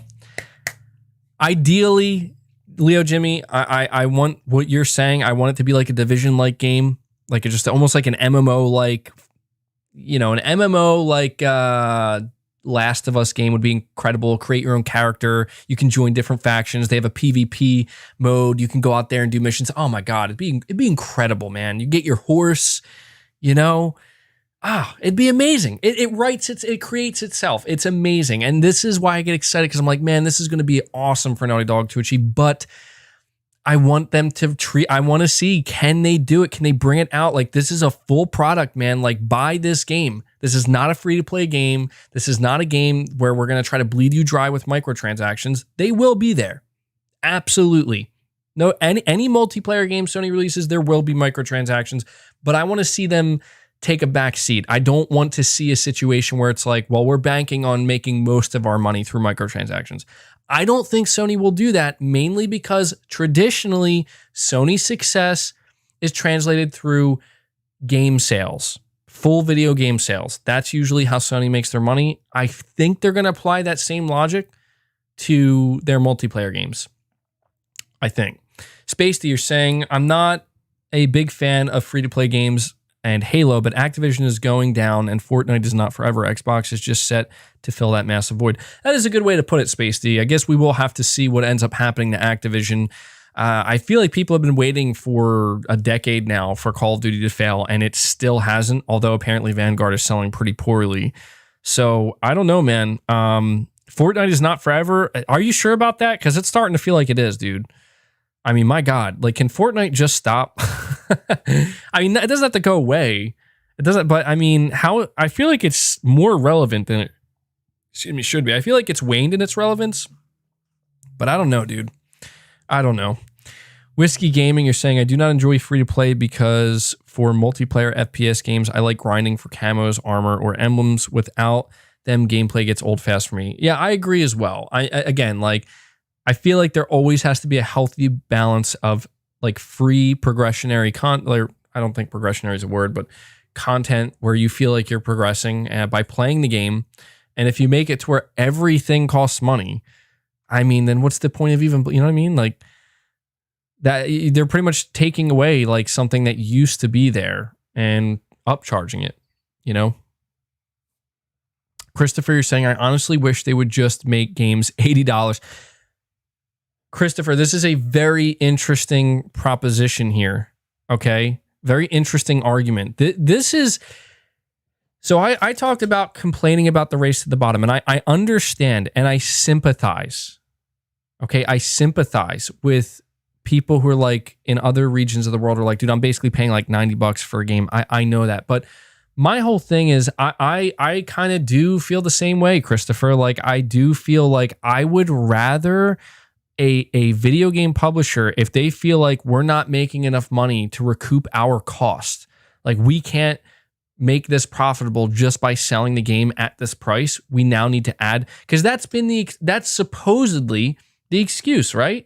Is, well, why do microtransactions exist? Why is it now that even single player games, for some godforsaken reason, are now getting microtransactions inserted into them? Oh, well, it's because, you know, game development's so expensive and, you know, they need to break even on their game and try to make a little bit of profit. Now this is the way they do that.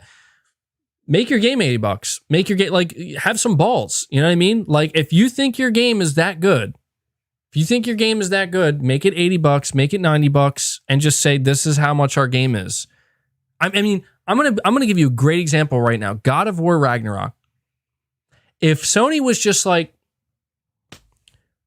we spent like, I'm just spitballing here. This is probably completely untrue, but let's just say Sony was like, look, we put $250 million into this game. $250 million in this game. We need to make a damn profit. We're selling the game for $90. See, this is where people don't understand. Like, people don't understand. MBG, stop preaching the $80 game nonsense. You need to understand that, like, when it comes to inflation, when it comes to the business side of these things and how much games cost to make, I understand that people are going to say, you're just defending, you want billion-dollar corporations to make more money. It's not that. I don't give a shit. What I'm saying is the reality is they're going to find a way to make money.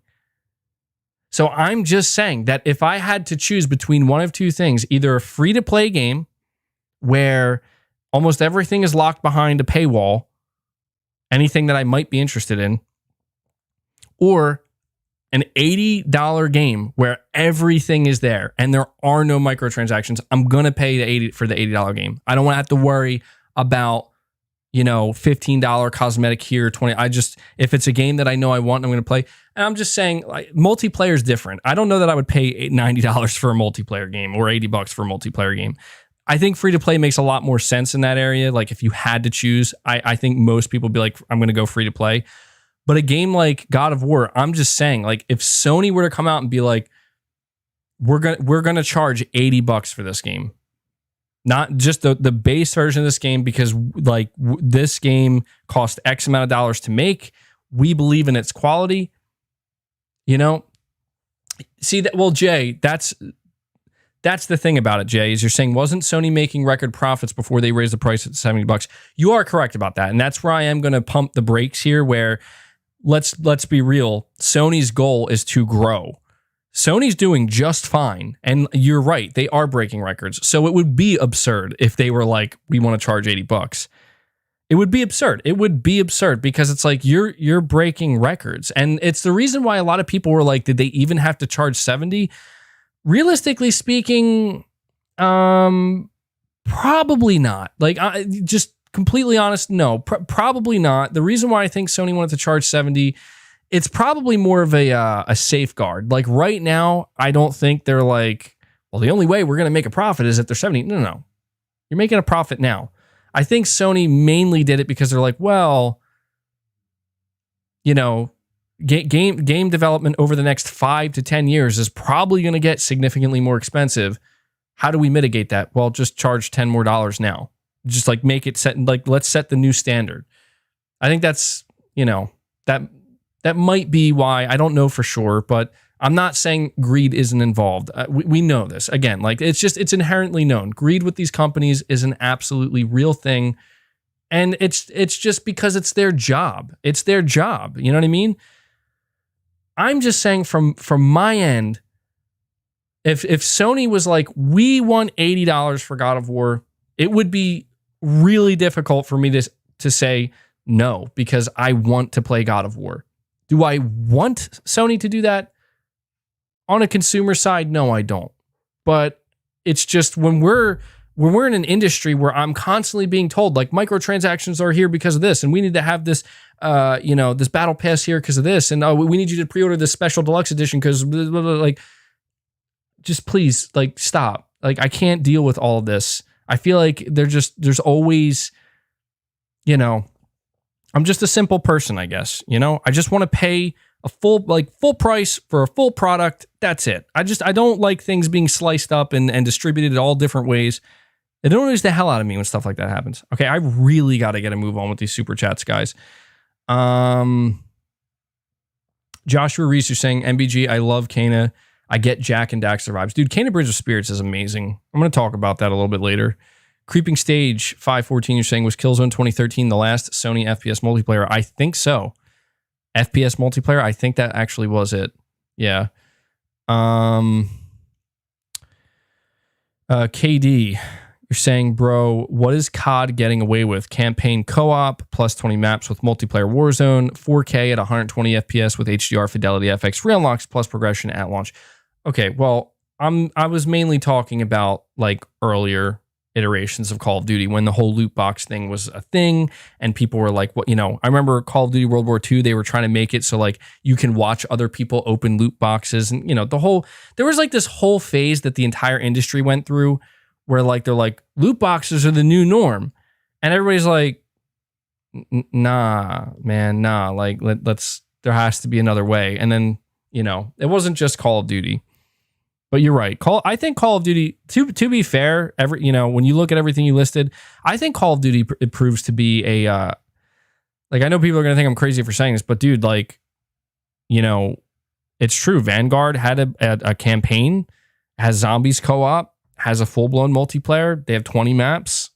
They do have progression. I mean, it's like you are getting your money's worth. It's just I think a lot of people take a dump on Call of Duty. Especially this new Vanguard one, because it's like, well, it's kind of the same thing. It's like kind of rinse and repeat. Yeah, it is. That's what Call of Duty is. But they're giving you the content. It's if you don't think the content is good enough, or it's just too repetitive. Well, that's your prerogative. Hold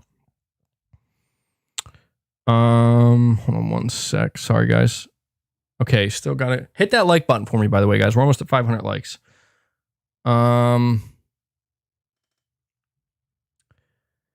Siler is saying, if you watch the Act-Man video, there's an insane amount of content missing from all the other Halos. Game Pass and free-to-play model is definitely to blame.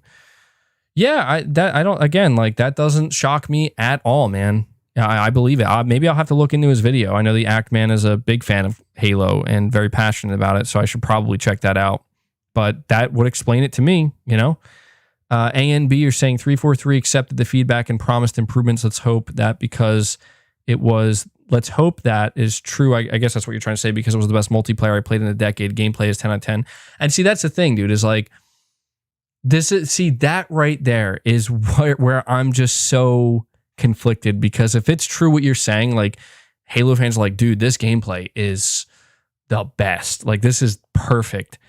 I really start to think like maybe they messed up by making it free to play, man. Like maybe Microsoft would have been better off just charging like a normal game, like just a $60 game, or you can play it through Game Pass. Like, you know what I'm saying? Like you can actively see the difference between a system that's made for a game that's supposed to be free to play inherently versus a system that is, made around a game that is supposed to be sold at $60, but may also be played through Game Pass.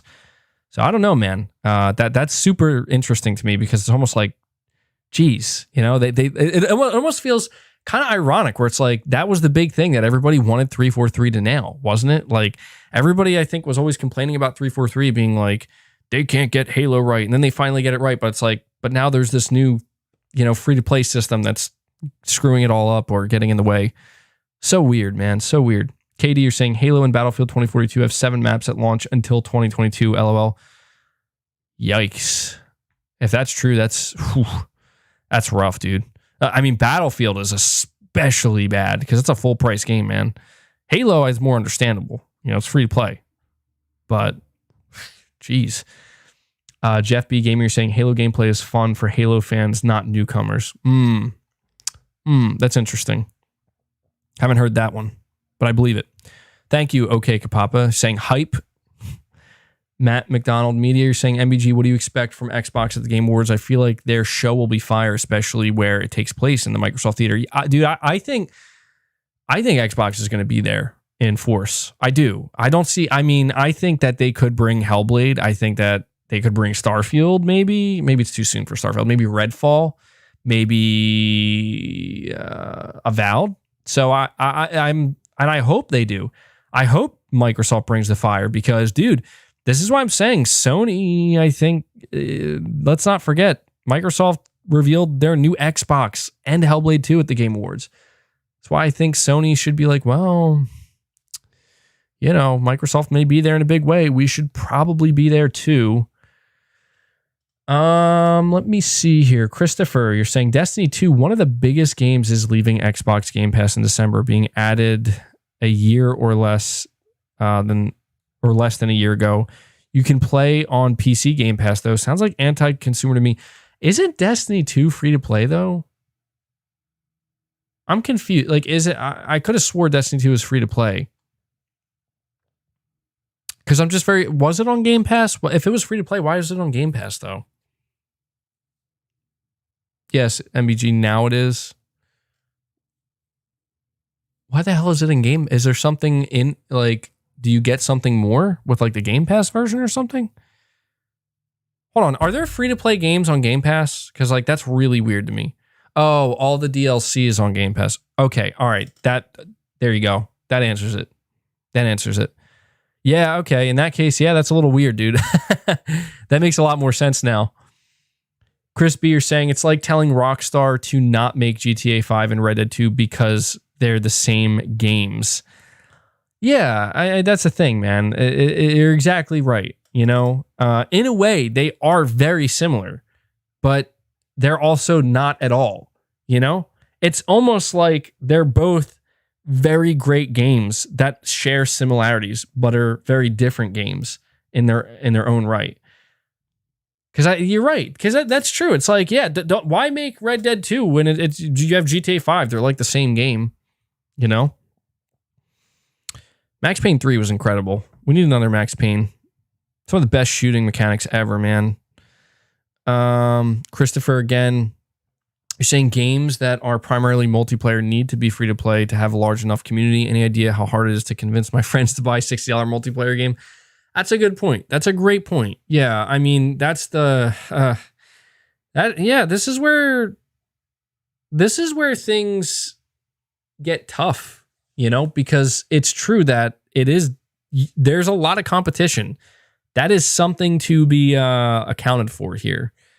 And I think that the level of competition, the amount of competition, competent competition at that is out there with these types of games, I think it really makes it super easy for companies to say, yeah, let's go free to play. I mean, that's a great way to make your game much more, basically, because you do have a point, Christopher. It's like the difference between telling your friends, hey, come try this game out, it's free.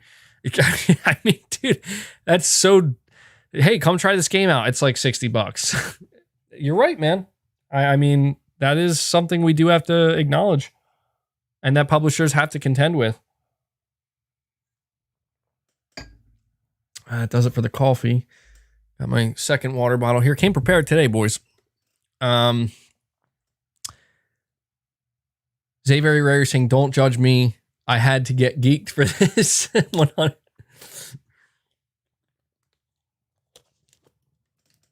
Space you're saying, MBG, your argument dies when you see this year's TGAs and Xbox has double the nominations of Sony. That price equals quality narrative is dying. Look, man, I'm gonna give it to you straight right now, Space D, okay? I won't take away anything. When it comes to Xbox and the amount of nominations they have. They do have the most amount of nominations, but they paid for those nominations. All right, that's the reality. The reality is that Psychonauts 2, Deathloop, Bethesda developed games, not Microsoft. That's the reality. In fact, I think, I don't even know if there are any actual Microsoft, well, hold on, I need to correct myself. Psychonauts 2 is not Bethesda. Psychonauts 2 is Double Fine? Right? I think that's her name. When did Microsoft acquire Double Fine? I think that's important to know. I would like to know the answer to that because I will, I do want to give credit where it's due. Also, wait, isn't I feel like really they acquired them in 2018? Wow. Holy hell. Where does the time go? I could have swore that was like last year or something. Holy crap. Okay, I'll give them credit. Look, I'm a lot of people were they were coming out to bat for Psychonauts 2 to like, dude, look, Microsoft really helped that game out. All right, Microsoft, the game was crowdfunded, and Microsoft came out and they helped them. All right, I'll give it credit. Psychonauts 2, I'll give it credit, man. They've been under Microsoft long enough to where it's like, okay, yeah, they're a Microsoft studio. I think Psychonauts 2 is more of a Microsoft game at this point. You're saying, MVG, that is a hot take. There's no game owned by Sony because the dev teams make them. No, I know that. All I'm saying, man, is that, you know, if the question I have is this: how many nominations? Because Sony has 11 nominations with the Game Awards. How many nominations would Microsoft have if Deathloop wasn't included? Because Deathloop is not a Microsoft game. Deathloop was bought by, you know, the Studio Arcane was bought very recently, you know, well into the development of this game. Like, Microsoft had nothing to do with Deathloop, is what I'm trying to say. So, you're saying it was 2019, okay?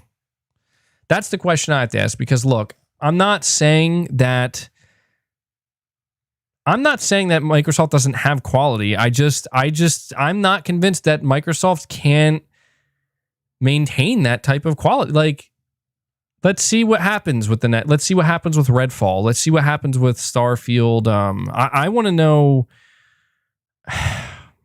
does Microsoft even have any new IP like from Microsoft-owned studios?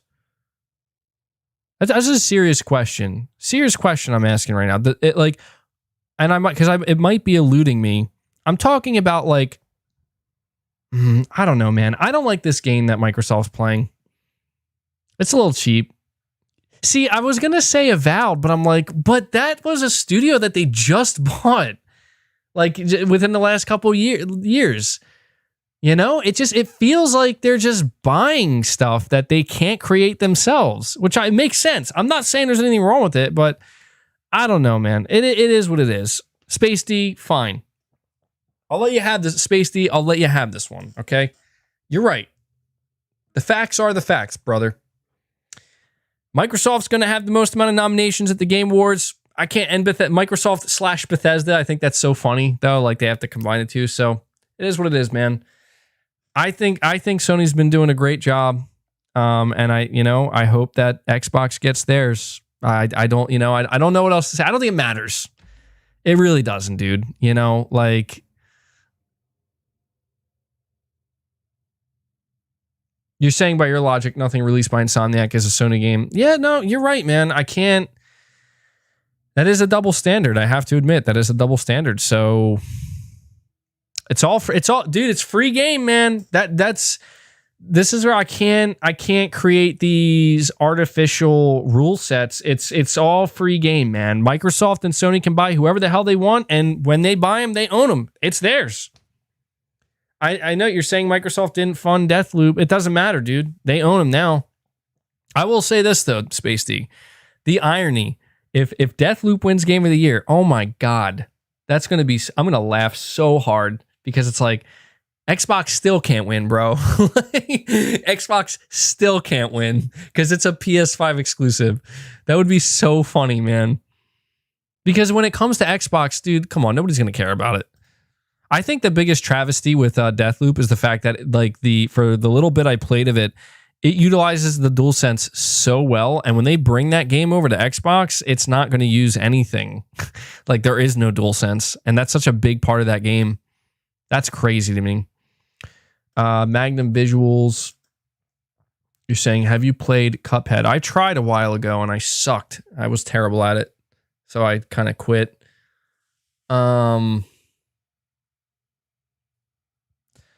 You see, Christopher, you're saying stop defending multi-billion-dollar corporations. No, if they aren't doubling their money, they will stop making games. If they want to just make 10% profit, they will dump their money in the stock market. Well, I mean, you know, we're getting into some very, at that point, we're getting into some very deep, you know, business-oriented conversation, which I'm trying not to do too much, but there is, yeah, I know. It's a tough thing, man, because I think what you're really trying to point out, Christopher, is there's nuance to it. And when you are if you're going to talk about, well, something costs this much money and this company is worth this amount of money, you know, you're saying MBG, but this is a business, dude. So you have to address it. Well, you're right. But I think what makes it tough is that I don't have anything invested into Sony, you know? So it's like from the business side of things, I'll put it to you this way, Christopher. If what you're saying is true, then absolutely. You know, I don't mind. Then this is why I actively do support the games that Sony makes. Because the last thing I want to see is Sony not make these games. Now, I think that there has to be a balance. And in business, I mean, come on. Like, even though the end game is we want to make as much profit as we can. We want to make as much money as we can. That's okay. But I think we can all agree that there's a smart way and even a fair way to go about that. That leaves the corporation feeling good because, oh, we doubled our profits, but it leaves the consumer feeling good because they're getting what they want. You see, there's very much a win-win situation. And I think that Sony has been doing a good job. Kind of, I think they found that win-win situation, you know? Saying, but MEG, you are invested in Sony. You want them to keep making games. This is true. That's true. I guess I just meant like literally, like I don't have any like, you know, stock invested in the Sony. Chris B, you're saying PSVR 2 at the Game Awards? I didn't even consider that. That's a real possibility, actually. That is possible, dude. Maybe we could. Shaky Shako, you're saying, MBG, how dare you not take my money? Just take my money. All right, man, I'll take it. Chill. No, thank you for that, buddy. Christopher, again, you're saying no multi-billion-dollar corporation is going to spend $100 million on a game and be okay with breaking even. They will just stop making games altogether. You are correct, Christopher. You are correct. And unfortunately, I think that that's kind of what we've seen time and time again with a lot of these corporations, these gaming corporations. They dump so much money into big projects. And the expectation is, like you said, like, well, we're not just going to break even. We're going to make a good profit, right? Like a solid profit. And it's like, well, no, maybe make a little profit. It's like, how much money did we put into this? So you're right. I mean, that's just human nature, man. You know, like that's you. And that's where I feel like people, you know,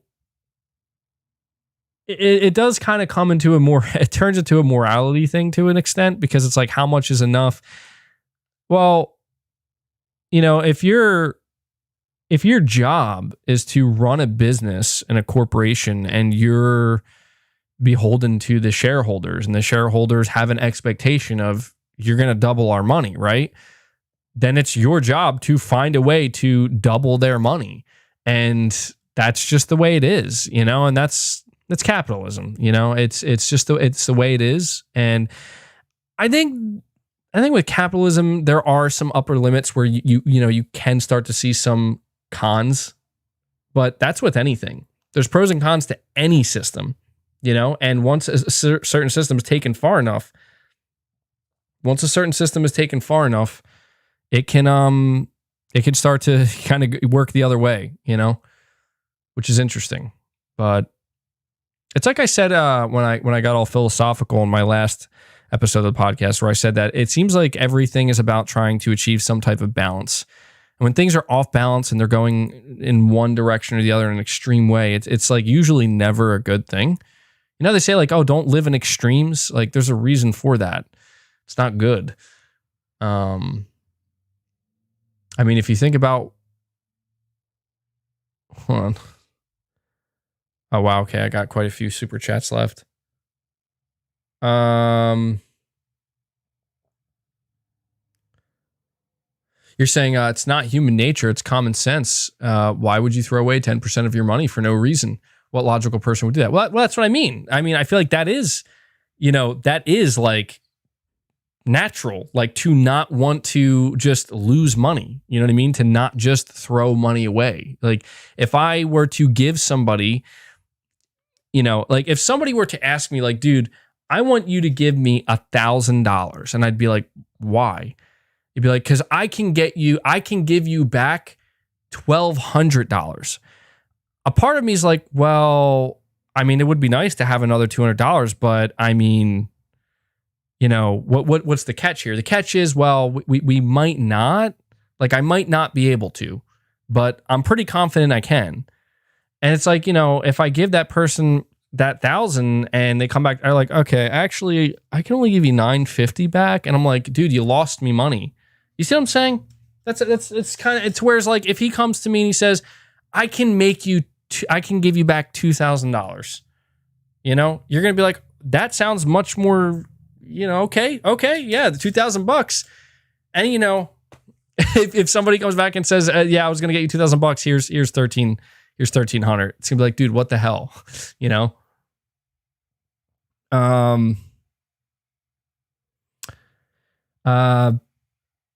Pedris Socrates, you're saying Microsoft doesn't own the Microsoft Theater. They are just renting the name out like Trumpo. Owner, the operator are Anschutz Entertainment Group, AEG. Okay. I didn't know that.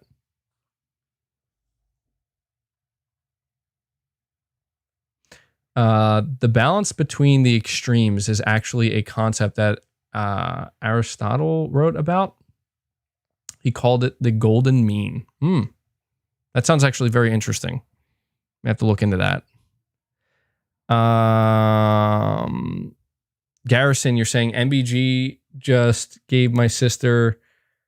you just gave your sister a whole bunch of free games from PlayStation by game sharing. Yeah, that's a thing, man. Game sharing is a thing. I don't know why Sony and Microsoft haven't done anything about it, but I don't think they have any plans to.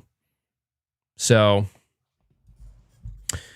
Christopher, again, you're saying, I guarantee Xbox didn't invest a penny in Deathloop. Why would they buy a publisher and say, let's dump millions into an exclusive for, into this exclusive game for PS5? Oh, no. Yeah, I guarantee you Microsoft, like you said, didn't put a penny into Deathloop.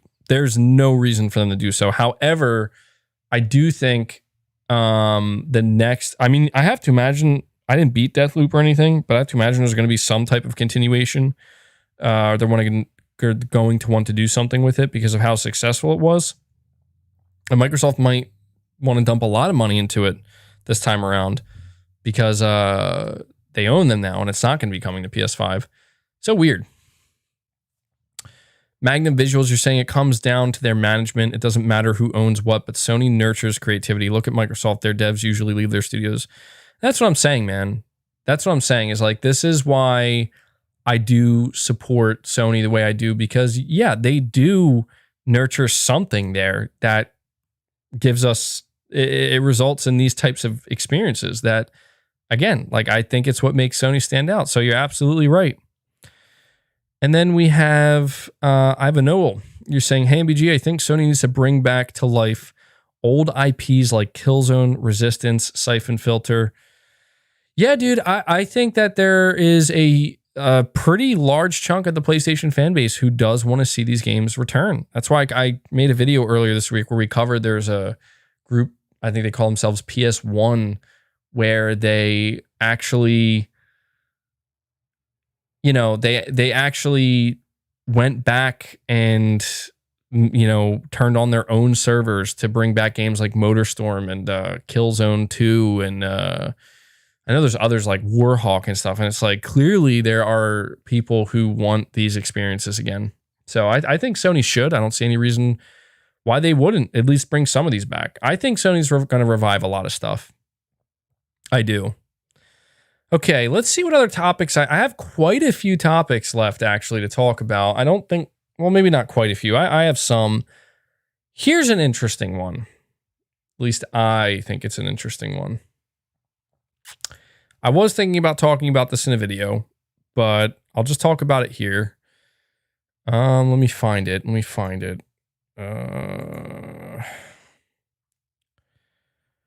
And here it is. Okay, so this is reading from WCCF Tech. The title says, Cyberpunk 2077 will eventually be seen as a very good game, says CD Projekt Red. and apparently they're not for sale. So it says here we're approaching the 1-year anniversary of Cyberpunk 2077, and unfortunately, the brand's reputation has taken a beating over the past 12 months. A disastrous launch coupled with a slow delivery of updates and new content have killed much of the enthusiasm players once had for Cyberpunk 2077. But in a new interview with Polish newspaper, I can't pronounce that, the name of this newspaper, it was translated by VGC. CD Projekt Red boss Adam Kaczynski, I think his name is, insists it will eventually be reappraised as a very good game. So it says here, Cyberpunk 2077 is the biggest, most ambitious, and definitely the most complicated project in our 27-year history. In almost every aspect, we tried to take it a step further, just as we've done with every Witcher game we've released. Releasing a game in a new franchise brings many challenges and risks, especially when the concept is so complex. We brought to life a huge, vibrant, futuristic city called Night City, where the characters' nonlinear stories take place. We're proud of many aspects of the game, but as we know, not everything went our way. Nevertheless, the brand awareness of Cyberpunk that we've managed to build is huge, and the game universe, its characters and details have fans all over the world. We believe that in the long run, Cyberpunk 2077 will be perceived as a very good game. And like our other titles, it will sell for years, especially as the hardware gets more powerful over time and we improve the game.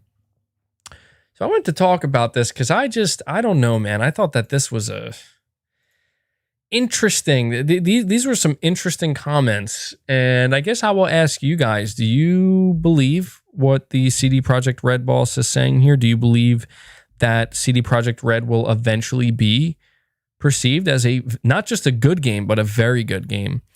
I mean,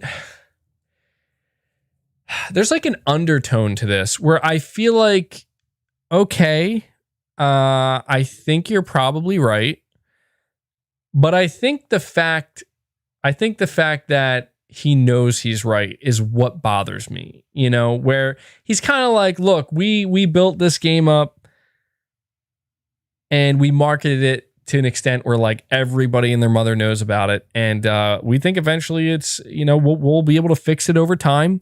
Hardware will get more powerful. And it just, I'm sorry, man, but it just comes off as scummy to me. It's almost like he's just blatantly acknowledging like, yeah, we shot for this, we reached for the stars and failed. And, we're just going to spend all our time now, fixing it and repairing it. And then, eventually, and yeah, you're right. Like eventually anything that was once shit can be good, right? Like, I don't know, man. I'm just starting to think, to be completely honest. You're saying I don't care anymore, move on. Well, I will in a second. I just want to say, though, that I think that we have reached it because I've seen so many people actually come out and say, like, no, Cyberpunk's really good. Cyberpunk's really good. And you're saying forgive, but don't forget. Yeah, it's for your own good. You can't forget, right? But I think we've reached a point in gaming where it's just to be expected now. I hate to say that, but I think it's just to be expected by this point that there are going to be these big game launches that get overly hyped and they don't even remotely live up to expectation at first. And they will eventually be, fixed and repaired. And we continue to see it more and more with games over the years. And I don't know. I just, it's fascinating to me, It's fascinating because I don't know, man. Like I guess the big thing you're saying the same thing happened with The Witcher 3. I don't know, man. I don't think The Witcher 3 was like a disastrous launch like this. I just think that CD Projekt Red is coming off a little bit too confident. Just a little bit. Like, do you guys like remember like what happened? But hey, more power to him. I just thought that was interesting. The more I talk about these broken games, the more I realize that this is just, I'm not saying that like I'm just accepting it, but I guess what I'm trying to say is I don't really have a choice. This is just how it's going to be. But they still haven't gotten any money from me, and I don't know. Maybe he's right. I mean, I feel like in the long, because a lot of people are saying like, dude, you got to play Cyberpunk before you can judge it. Because I've been like really harsh on it. I'm like, well, maybe he's right. Maybe that will be the like what happens with me. But I doubt it. I doubt it, man. Because by the time the next gen version of Cyberpunk comes out, I'm not going to give a shit, dude. I'm just being real. Like, I'm going to be playing new games, probably better games, So it's like, first impressions mean a lot. They do. I think most people know this. So something else that was said in the article, this was fascinating to me, though, too. It talks about possible acquisition. The boss of CD Projekt Red also once again shot down persistent murmurs that CD Projekt Red might end up for sale. He says, "We have been saying for years that we plan to remain independent and do not plan to become part of a larger entity. We are also not looking for a strategic investor." So I got to give him credit for that, indie spirit, staying alive within CD Projekt Red. It seems pretty obvious that they're not going to. I don't know. I feel like every company will say that, but eventually, if the price is right, maybe not though. I don't know. I feel like if CD Projekt Red was ever gonna like willingly be like, okay, we're up for sale, it would have been at the launch of Cyberpunk or around it when like they were really in trouble, iStyler18, you're saying they even delayed the next gen upgrade for The Witcher 3 and Cyberpunk. I don't trust them or Rockstar anymore. Yeah, and that's a sad thing to me, man. When you like completely lose trust in a game development company or even a publisher that maybe you trusted, it always sucks to get to that point, Saying if you want to critique it, then play it, I guess. Yeah, I mean, that's the thing. I'm trying not to be too hard. Please move on. I feel like this dead horse has been kicked off. Yeah, I guess you're right about that. Okay, well, here's something I do want to talk about. Here's another topic because I do have just a few more things. Give me 1 second. I'm checking to see. Okay, so something I did want to take a moment to talk about is studio acquisitions when it comes to Sony, mainly because, well, first of all, let me ask you guys this. Do you think there's any chance that Sony will announce another studio acquisition before the end of the year? Or do you think that if Sony is going to announce any more studio acquisitions, they'll come sometime next year? Talk about Metallica. That's so random. I like Metallica. Most of you guys are saying no, you're not expecting one.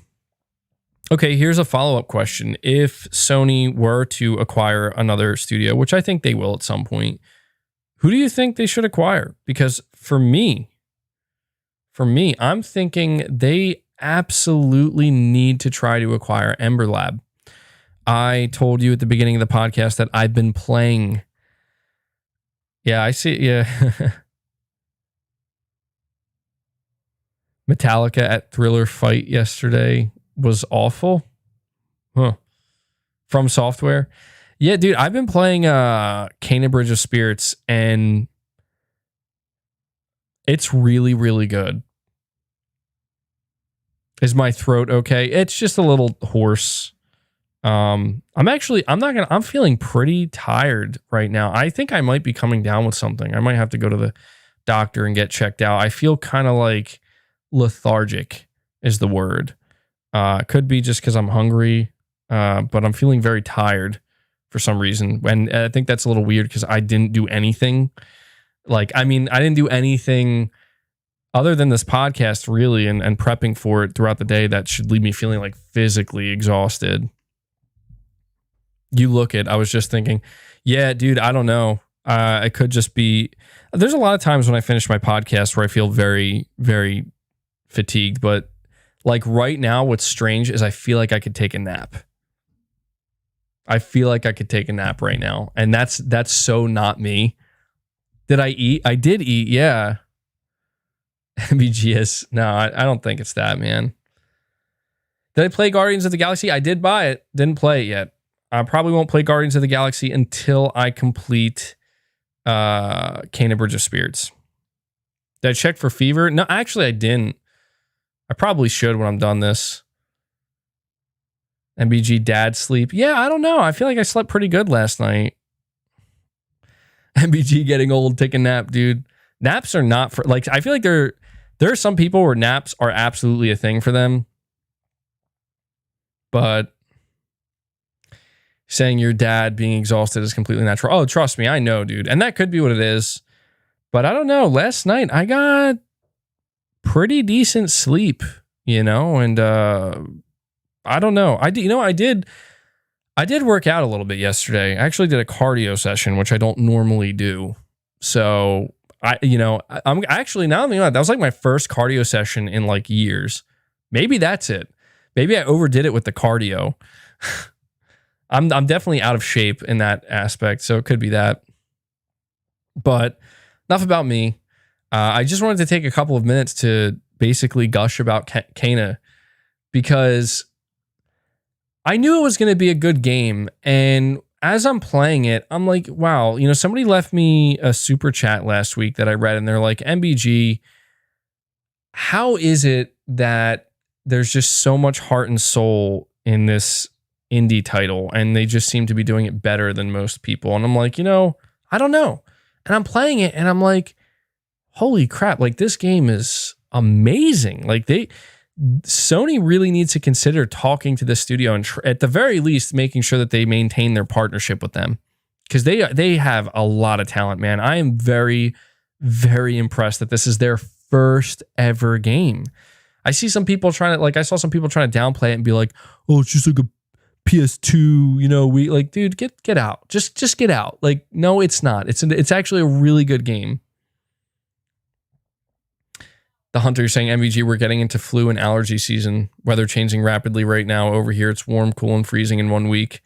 Yeah, dude. You mentioned that. It's been weird over here, man. Like, it's freezing one day, and the next day it's like warm out, and I can open the windows, and I'm like, how much? I want to know how much the weather rapidly changing like that affects you, because, man, I feel messed up right now. like I legit feel messed up. So I don't know. The seasons are weird sometimes, the changing of the seasons. I'm just going to fall asleep on my stream. I'm just going to like slowly like drift off of my stream and be sitting here like this, and everybody's just going to be in the chat like, wake up, MBG, wake up. That would be so funny. Like, I would, the most interesting thing about that, if it were to happen, would be waking up and seeing how many super chats I got while sleeping on my stream. That would be amazing. Get paid to sleep. Yeah, that would be funny as shit, dude. Oh man, I am tired though. I am very tired. I think I pretty much talked about it all. You know what it is? It's the blue box thing, man. It's the blue box Kojima Game Awards thing. It's been draining me. Been sitting here thinking about it, trying to figure it out. They do that on Twitch? Nah. Are you serious?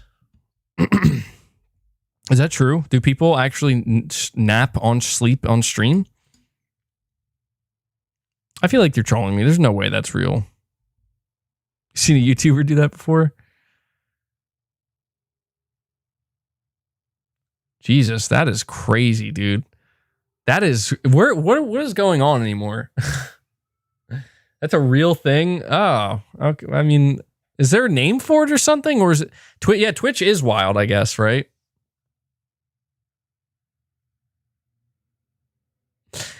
MVG, you haven't seen sleep streams before? No, I haven't. Sleep streams. Oh my God. This is so weird. Michael Lynch, you're saying, in Kena, you have I fought the corrupt Taro, the boss with the lantern around his neck? It took me like 40 times to beat. I did, yeah. I'm playing on the regular difficulty. I'm a little bit past that part. Oh man, that hit me like a ton of bricks though, dude. Like I finished that boss fight, and then I got that long cutscene with the brothers, and I'm like sitting there, I'm like tearing up. I'm like, I wasn't ready for this. What's going on here? Like, this is crazy. It It was a real. I actually thought for some reason that the game was over at that point. I thought that like the game was actually coming to an end. And when I saw it was, I'm like, oh, okay, here we go. Let's keep going. But it was really good. The combat, dude, the game is more difficult than I expected it to be. It really is. So I'm interested. I don't know if I'm going to play on a harder difficulty. Maybe I will, but I'm impressed, man. I'm very impressed with Ember Lab. I think Sony should very much. I know it's just their first game. A lot of people, I put a tweet out about this, and a lot of people were saying, like, I don't think Sony should jump immediately to, you know, trying to acquire a studio when it's just their first game. Could be beginner's luck. And I'm like, well, yeah, I get that, but I don't know, man. There's just something about Kena where it's like, it comes together so well, you know? Jay Dizzle, you're saying 75% through Kena on hardest difficulty. It gets hard as the Soul series. Yikes. Yeah, that I you know what? I believe that, man. I believe that. You're saying the platinum requires a playthrough on the hardest difficulty? Oh, geez. Is there a new game plus, or does it have to be like fresh? I'm assuming it would have to be like fresh, right? It's like a fresh start. It's a clean run. It'd probably be too easy if you could start out with all your upgrades and whatnot. I mean, yeah, I found myself kind of... Okay, no new game plus. Yeah, I found myself really kind of like replaying battles like more than I expected. And I'm on the... I don't know how much more difficult it gets, but I am on like the just regular difficulty, and I think that there's another one above it. I don't know if there's two more above it actually, but I'll have to see. You know, I'll have to see. But guys, I am like, I'm done. I'm done today, man. I'm gonna go chill out for a while. Maybe I don't know. Go take my temperature, see if I'm actually getting sick or not. You're saying fresh, but if you have the unpatched version of the game, you can avoid that. Really? Really? How's that? Keith Crew video reaction. I'm not going to be able to do that, man. I'm sorry. I'm really barely hanging on right now. So maybe we could do it next week or next stream possibly. But I really appreciate you guys hanging out with me. I'm trying to make sure there's nothing I'm forgetting. Sometimes I get these feelings like I'm forgetting something, but either way, this was a great stream. I had a really good time. We almost made it to the 3.5 hour mark. I wasn't expecting to go that long, but I think, you know, we covered a lot of really good topics. You're saying there was a glitch where you could do to get the the hardest difficulty trophy. Power PYX, Power Picks. I don't know why I call them Power PYX. They have a video explaining it. Maybe I'll look into it.